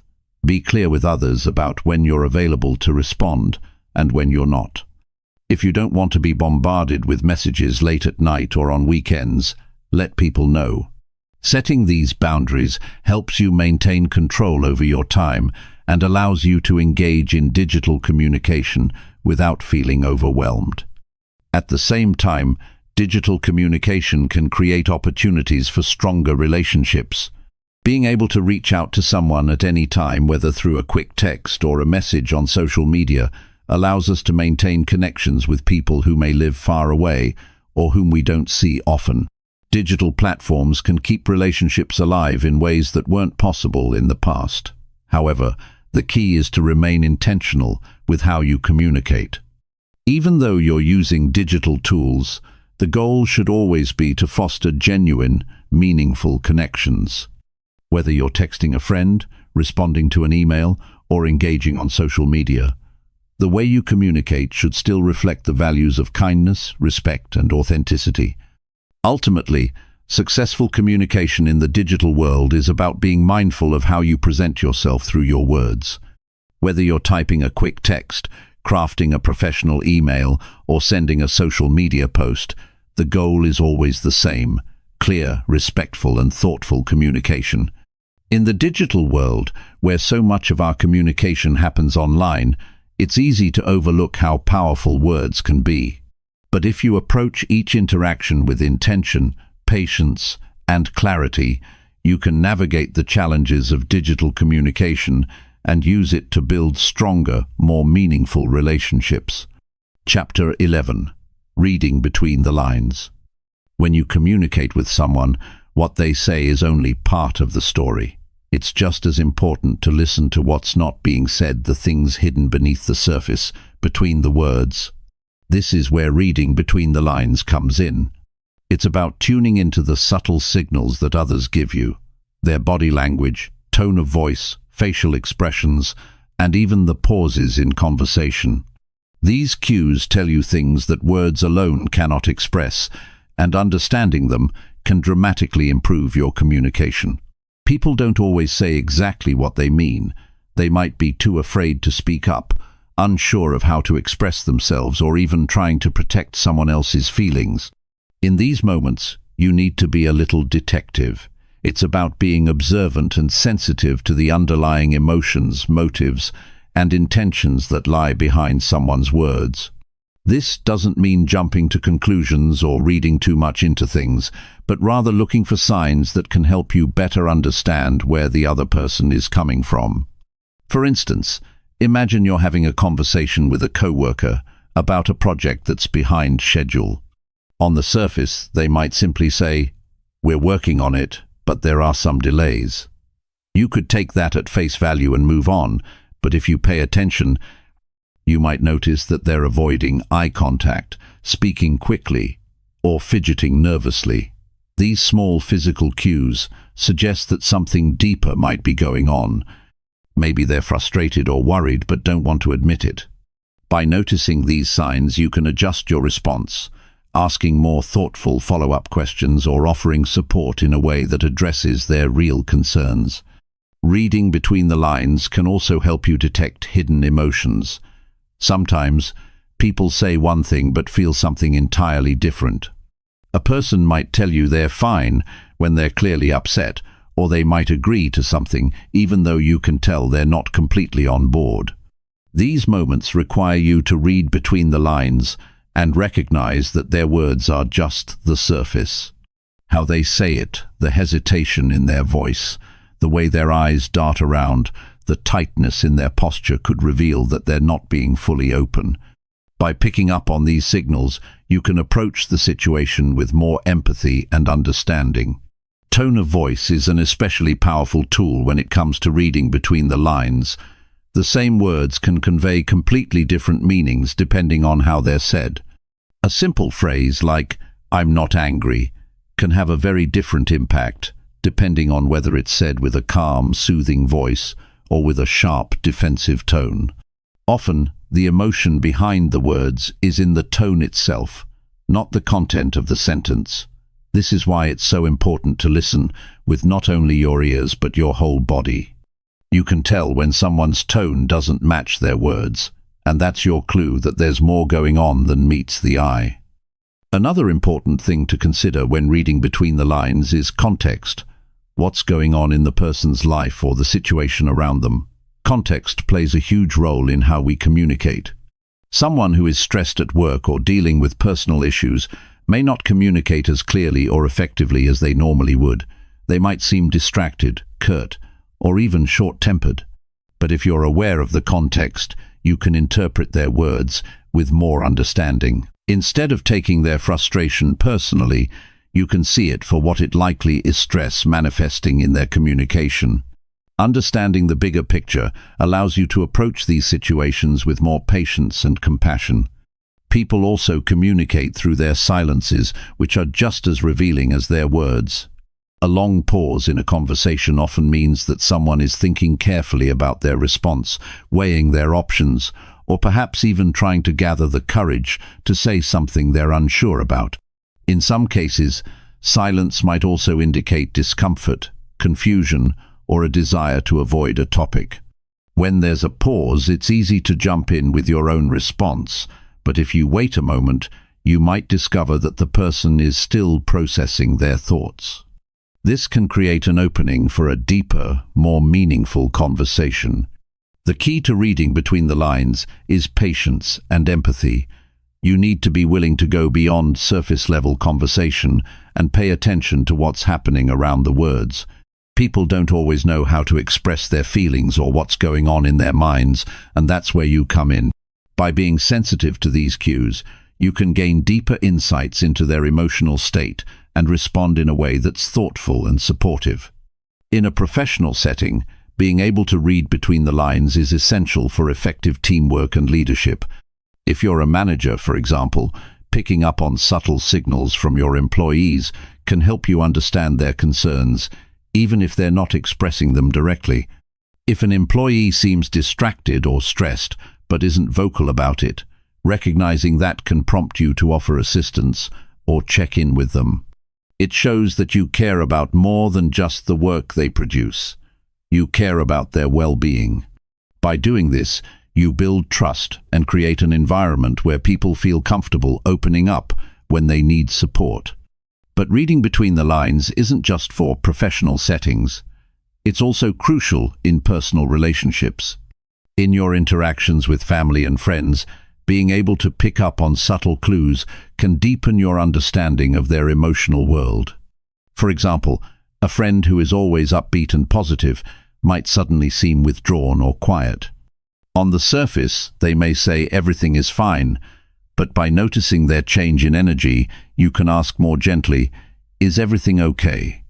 You seem a little off today." This not only shows that you're paying attention, but it also offers them a chance to share their thoughts and feelings, even if they're hesitant to do so. Being sensitive to the subtext of conversations also involves being aware of your own reactions. Sometimes, we interpret others' words through the lens of our own emotions and biases. If you're feeling anxious or defensive, you might read a neutral comment as critical or dismissive. This is why it's so important to stay grounded and try to separate your emotional state from the conversation. When you're calm and open, you're more likely to see the situation clearly and understand the other person's true intent. To be effective at reading between the lines, you have to cultivate a certain level of awareness. Awareness of the person you're speaking to, their body language, tone, and the context of the conversation. Awareness of your own emotions and biases. And above all, awareness of the importance of being a good listener, not just to the words, but to everything else going on around them. When you read between the lines, you don't just listen to what someone is saying, you listen to what they're not saying. You notice the things they might not even realize they're revealing through their body language, silence and tone. And with that understanding, you can communicate in a way that's more thoughtful, compassionate, and aligned with their true needs. Chapter 12.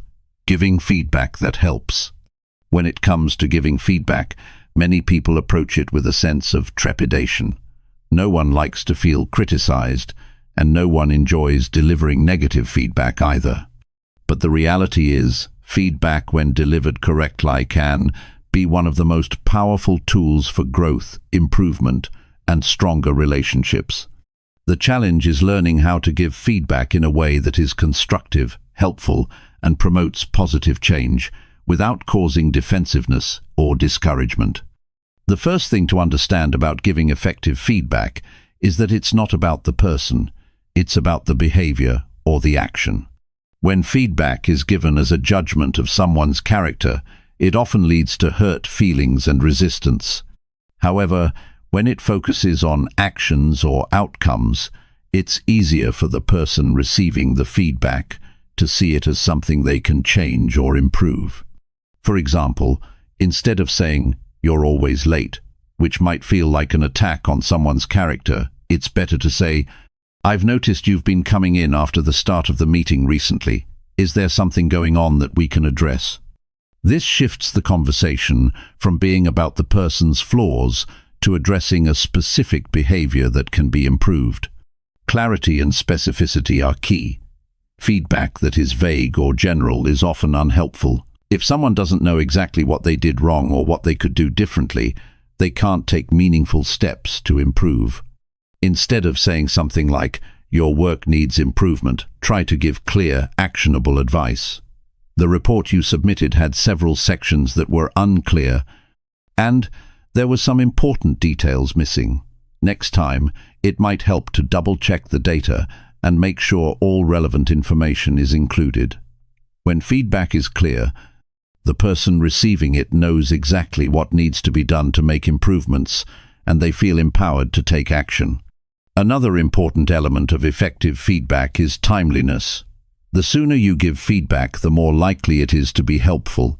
If too much time passes between an event and the feedback, the person may not remember the situation clearly, or it may feel disconnected from the issue at hand.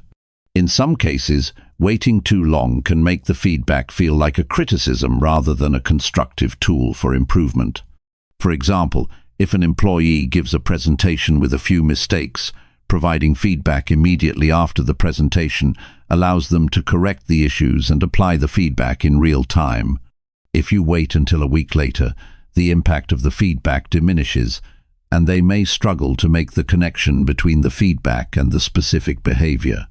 Feedback should also be balanced.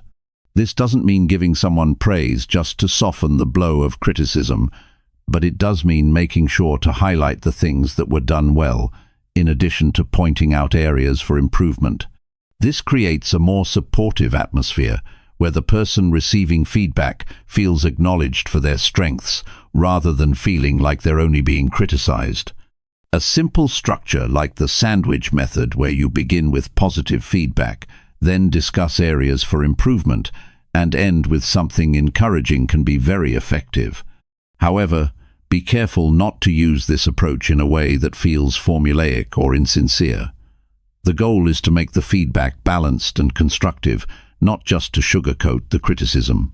One of the most important aspects of feedback is ensuring it's actionable. It's easy to say, "You need to improve your communication skills," but it's much more helpful to say, "It would be great if you could speak more slowly in meetings," and make sure to summarize key points to help everyone follow along. This type of feedback gives the person clear steps they can take to make improvements. The more specific you can be about what they need to change and how they can go about doing it, the more likely they are to make those changes successfully. But giving feedback isn't just about the words you use, it's also about how you say them. Your tone, body language, and overall approach play a huge role in how feedback is received. If your body language is defensive or your tone is condescending, the person on the receiving end will likely become defensive themselves, and the conversation will not be productive. It's essential to approach feedback with a spirit of collaboration, not confrontation. Make sure you're conveying that your intent is to help them improve and grow, not to criticize or punish. A calm, friendly tone combined with open body language can make a huge difference in how feedback is received. In some cases, especially when the feedback is more personal or sensitive, it's important to have a safe space for the conversation. Giving feedback in public can sometimes cause embarrassment, leading the person to shut down or react negatively. Instead, try to create an environment where the person feels comfortable discussing the feedback without fear of judgment. Whether it's a private meeting, a one-on-one conversation, or a more informal chat, ensuring that the setting feels safe and supportive will make it easier for the other person to accept and act on your feedback. When receiving feedback, how you react is just as important as how the other person delivers it. No matter how constructive the feedback may be, it's natural to feel defensive, embarrassed, or even upset. But it's important to remember that feedback is an opportunity to learn and grow, not an attack. It's helpful to take a moment to listen, ask clarifying questions if necessary, and really understand what the other person is saying before reacting. If you need time to process the feedback, it's okay to ask for it. Responding calmly and thoughtfully shows that you're open to improvement and committed to making the necessary changes. Feedback isn't just for problems, it's also for praise and encouragement. It's easy to forget that positive feedback is just as important as negative feedback. In fact, people often respond even better to positive reinforcement than to criticism. When you recognize and acknowledge someone's efforts or successes, it motivates them to continue performing at a high level. So, if you see someone doing something well, don't be shy about giving them feedback that highlights their strengths. A little encouragement goes a long way in building confidence and trust. Ultimately, the goal of feedback is to create a culture of growth and mutual respect.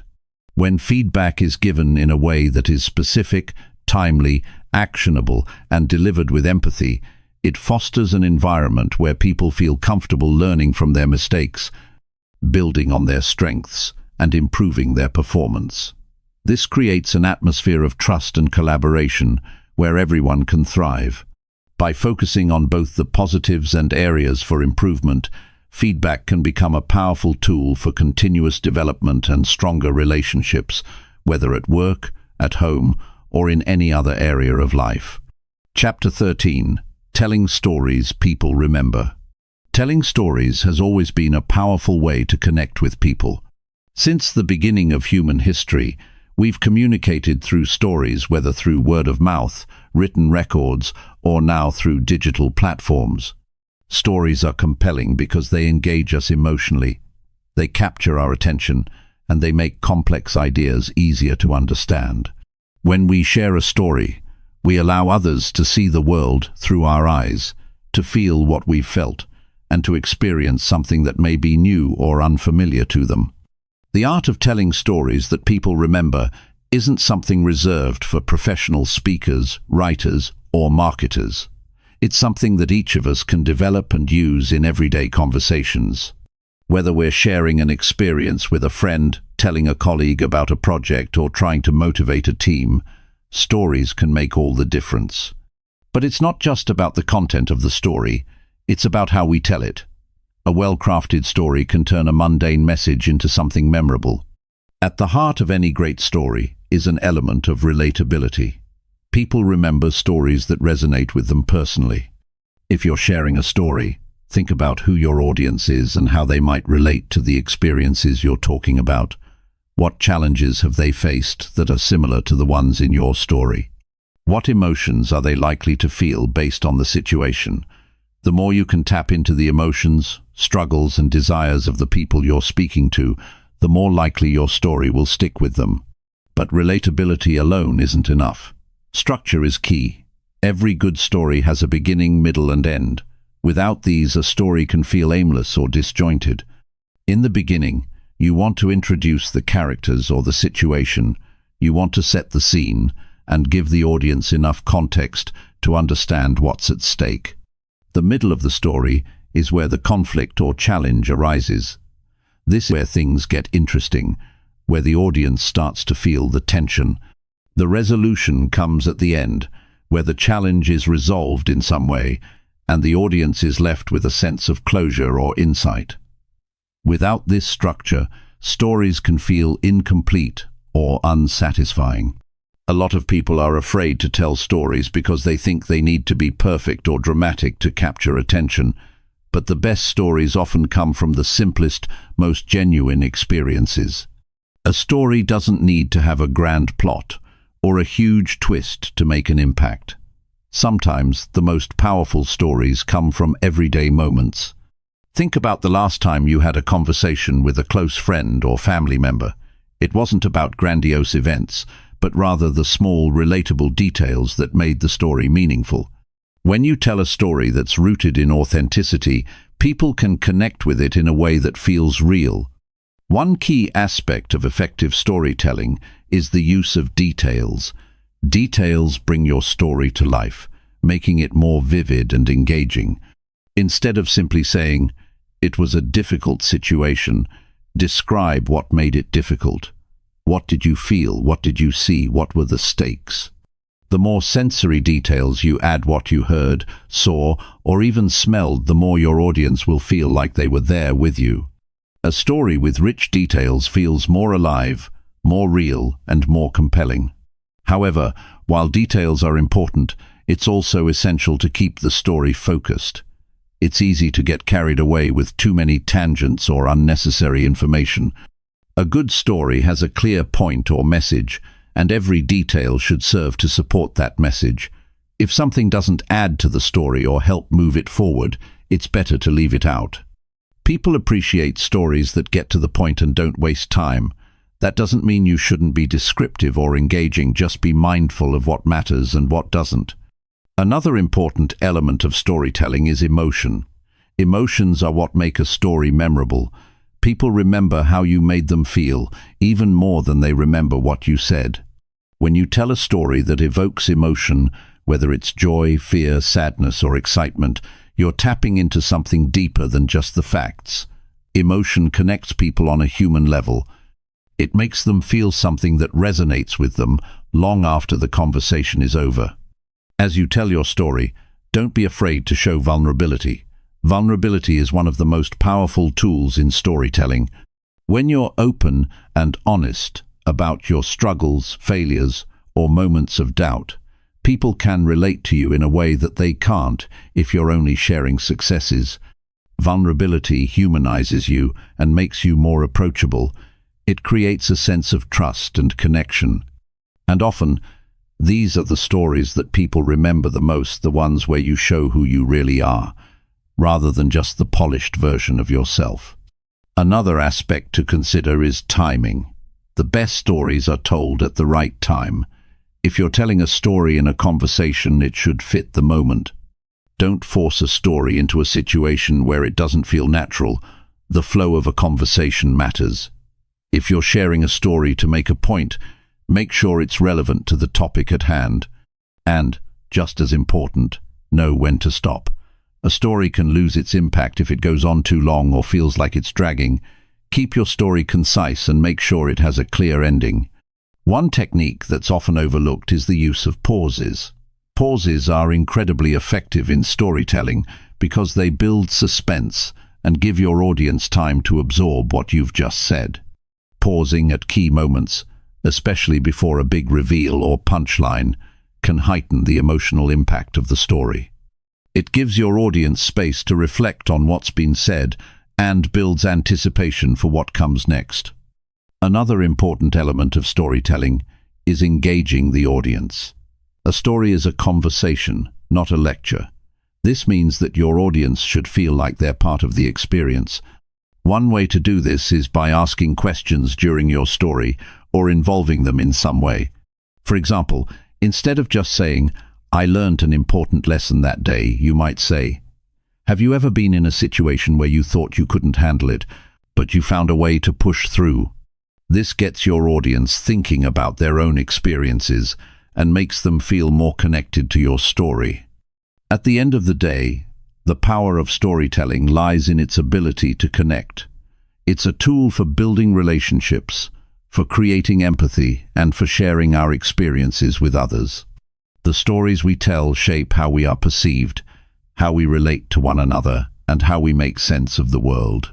By learning to tell stories that are authentic, engaging, and impactful, we open up the possibility for deeper connections and more meaningful conversations. Storytelling isn't just a skill, it's a bridge between hearts, and when done well, it has the power to change the way people think and feel. Chapter 14. Managing Emotions in Conversations. Sometimes conversations can quickly turn tense.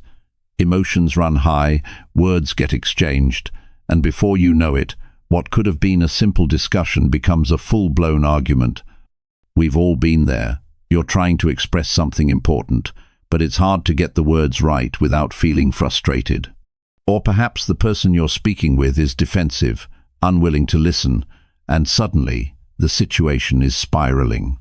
The truth is, emotions play a huge part in how we communicate, and when they're not managed well, things can easily go south. Learning to manage your emotions and the emotions of others during tough conversations is one of the most important skills for effective communication. First, it's essential to recognize that emotions aren't something we can simply turn off. They are a natural, human response to our thoughts and experiences. And whether we're aware of it or not, our emotions are always influencing the way we speak and listen. What happens in a difficult conversation is that our emotional reactions often take over, making it harder to think clearly and respond rationally. In those moments, it's easy to get defensive, angry, or upset, and that usually only escalates the conflict. But if we can pause and take a step back, we have the chance to regain control of the situation. One of the first steps in managing emotions in conversations is becoming aware of how we feel. It sounds simple, but how often do we actually stop and check in with ourselves before reacting to something someone else has said? It's so easy to get swept up in the moment, but when we can pause and identify what we're feeling, whether it's frustration, anxiety, or even excitement, it gives us the space we need to respond more thoughtfully. For example, if you feel yourself getting angry, instead of reacting immediately, take a deep breath. Recognize that the anger is there, but that it doesn't have to control your response. Acknowledging your emotions gives you the power to decide how to respond, rather than letting your feelings dictate your actions. It's also important to recognize that emotions aren't just internal. They're often visible to others through our body language, tone of voice, and facial expressions. You might feel calm on the inside, but if your arms are crossed, your voice is sharp, or you're avoiding eye contact, the other person will pick up on that. They'll interpret your behavior as defensive or closed off, even if that's not your intention.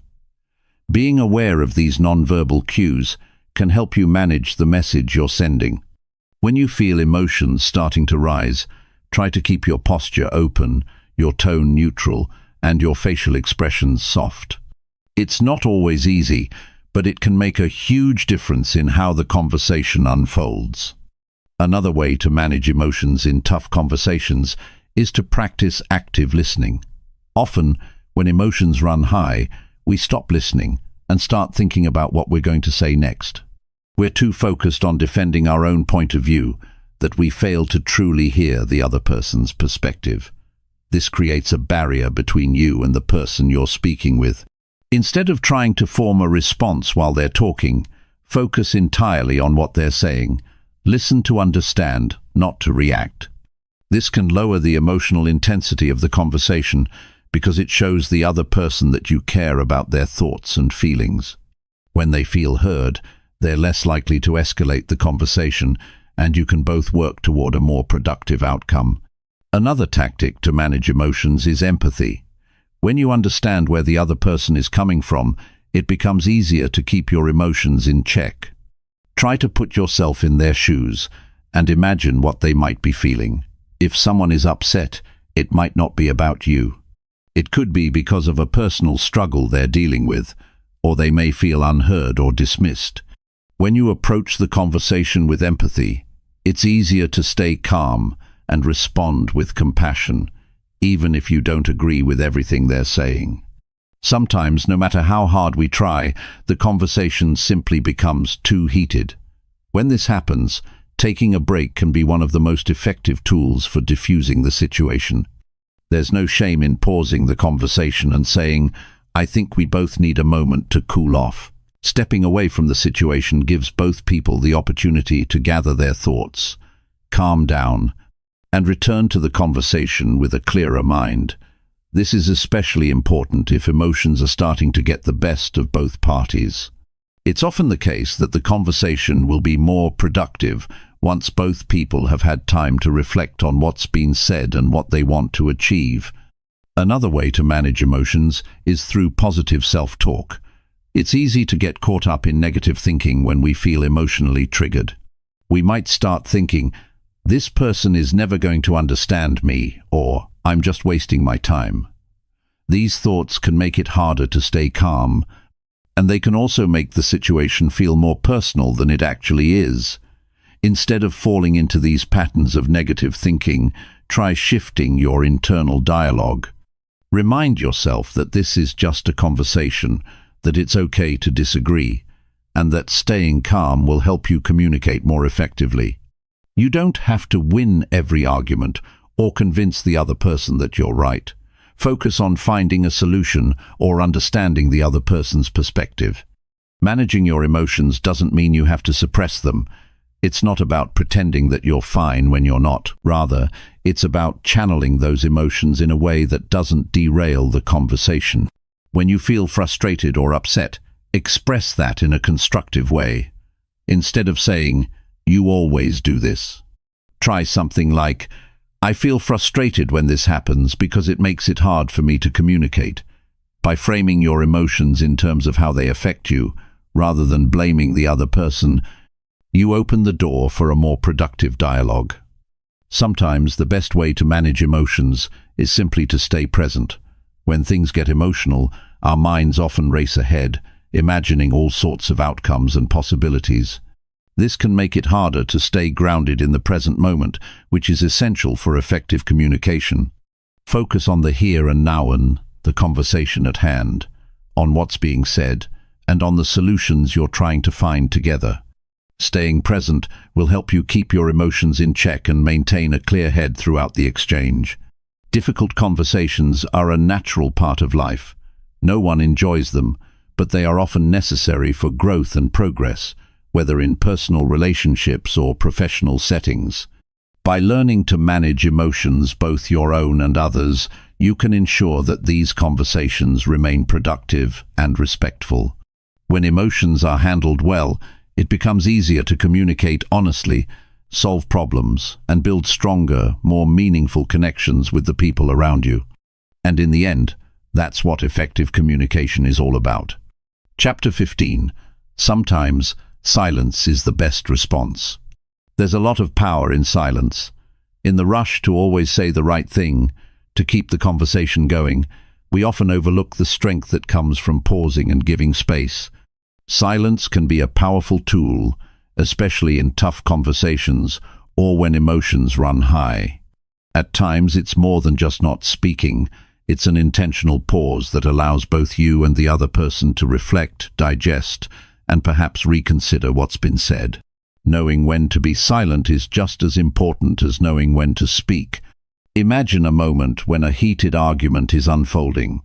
Words are flying back and forth. Tensions are rising, and you can feel the situation escalating.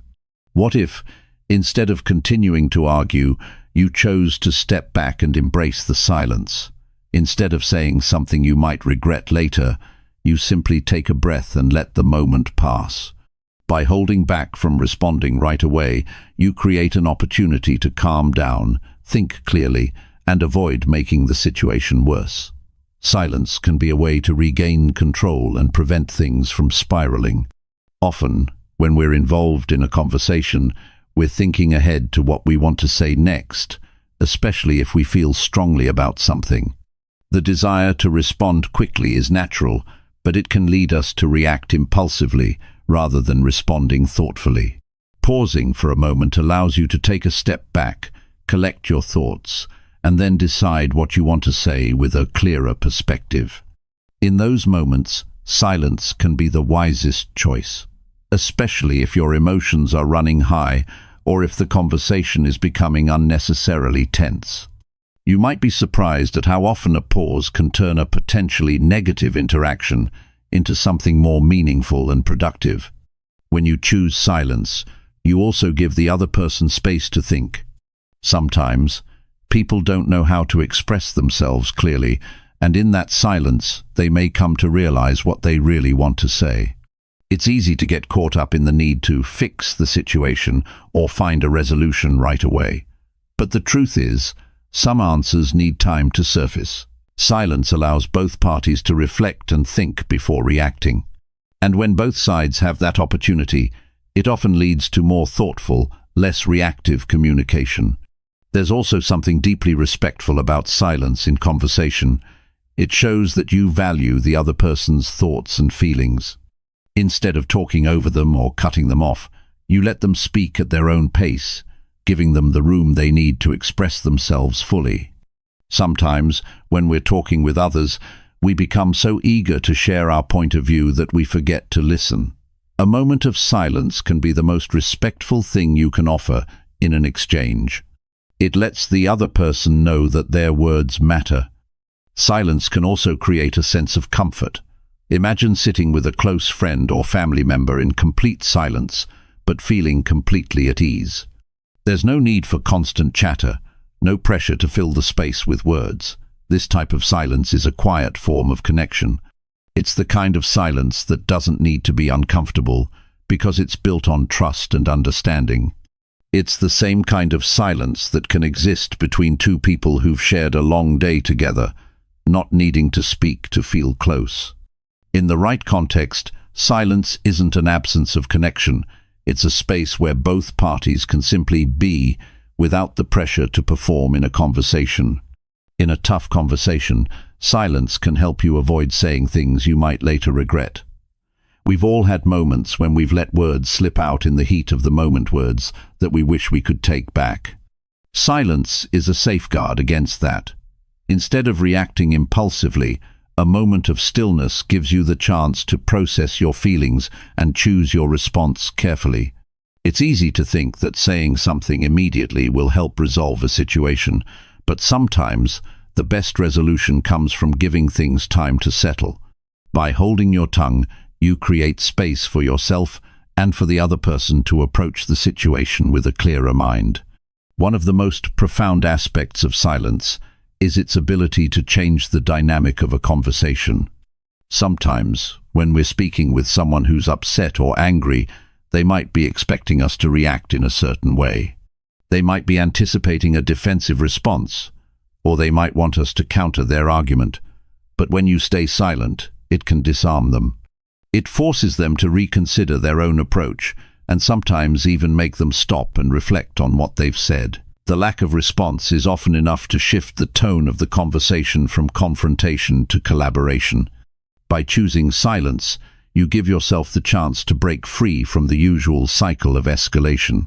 Silence can also give us time to listen, to really hear what the other person is saying, without interrupting or jumping to conclusions. Often, when we're caught up in a conversation, we're more focused on our own agenda than on what the other person is trying to communicate. But if you can pause and listen deeply, it can lead to deeper understanding and stronger communication. The silence gives you a moment to truly absorb their words without the pressure of responding right away.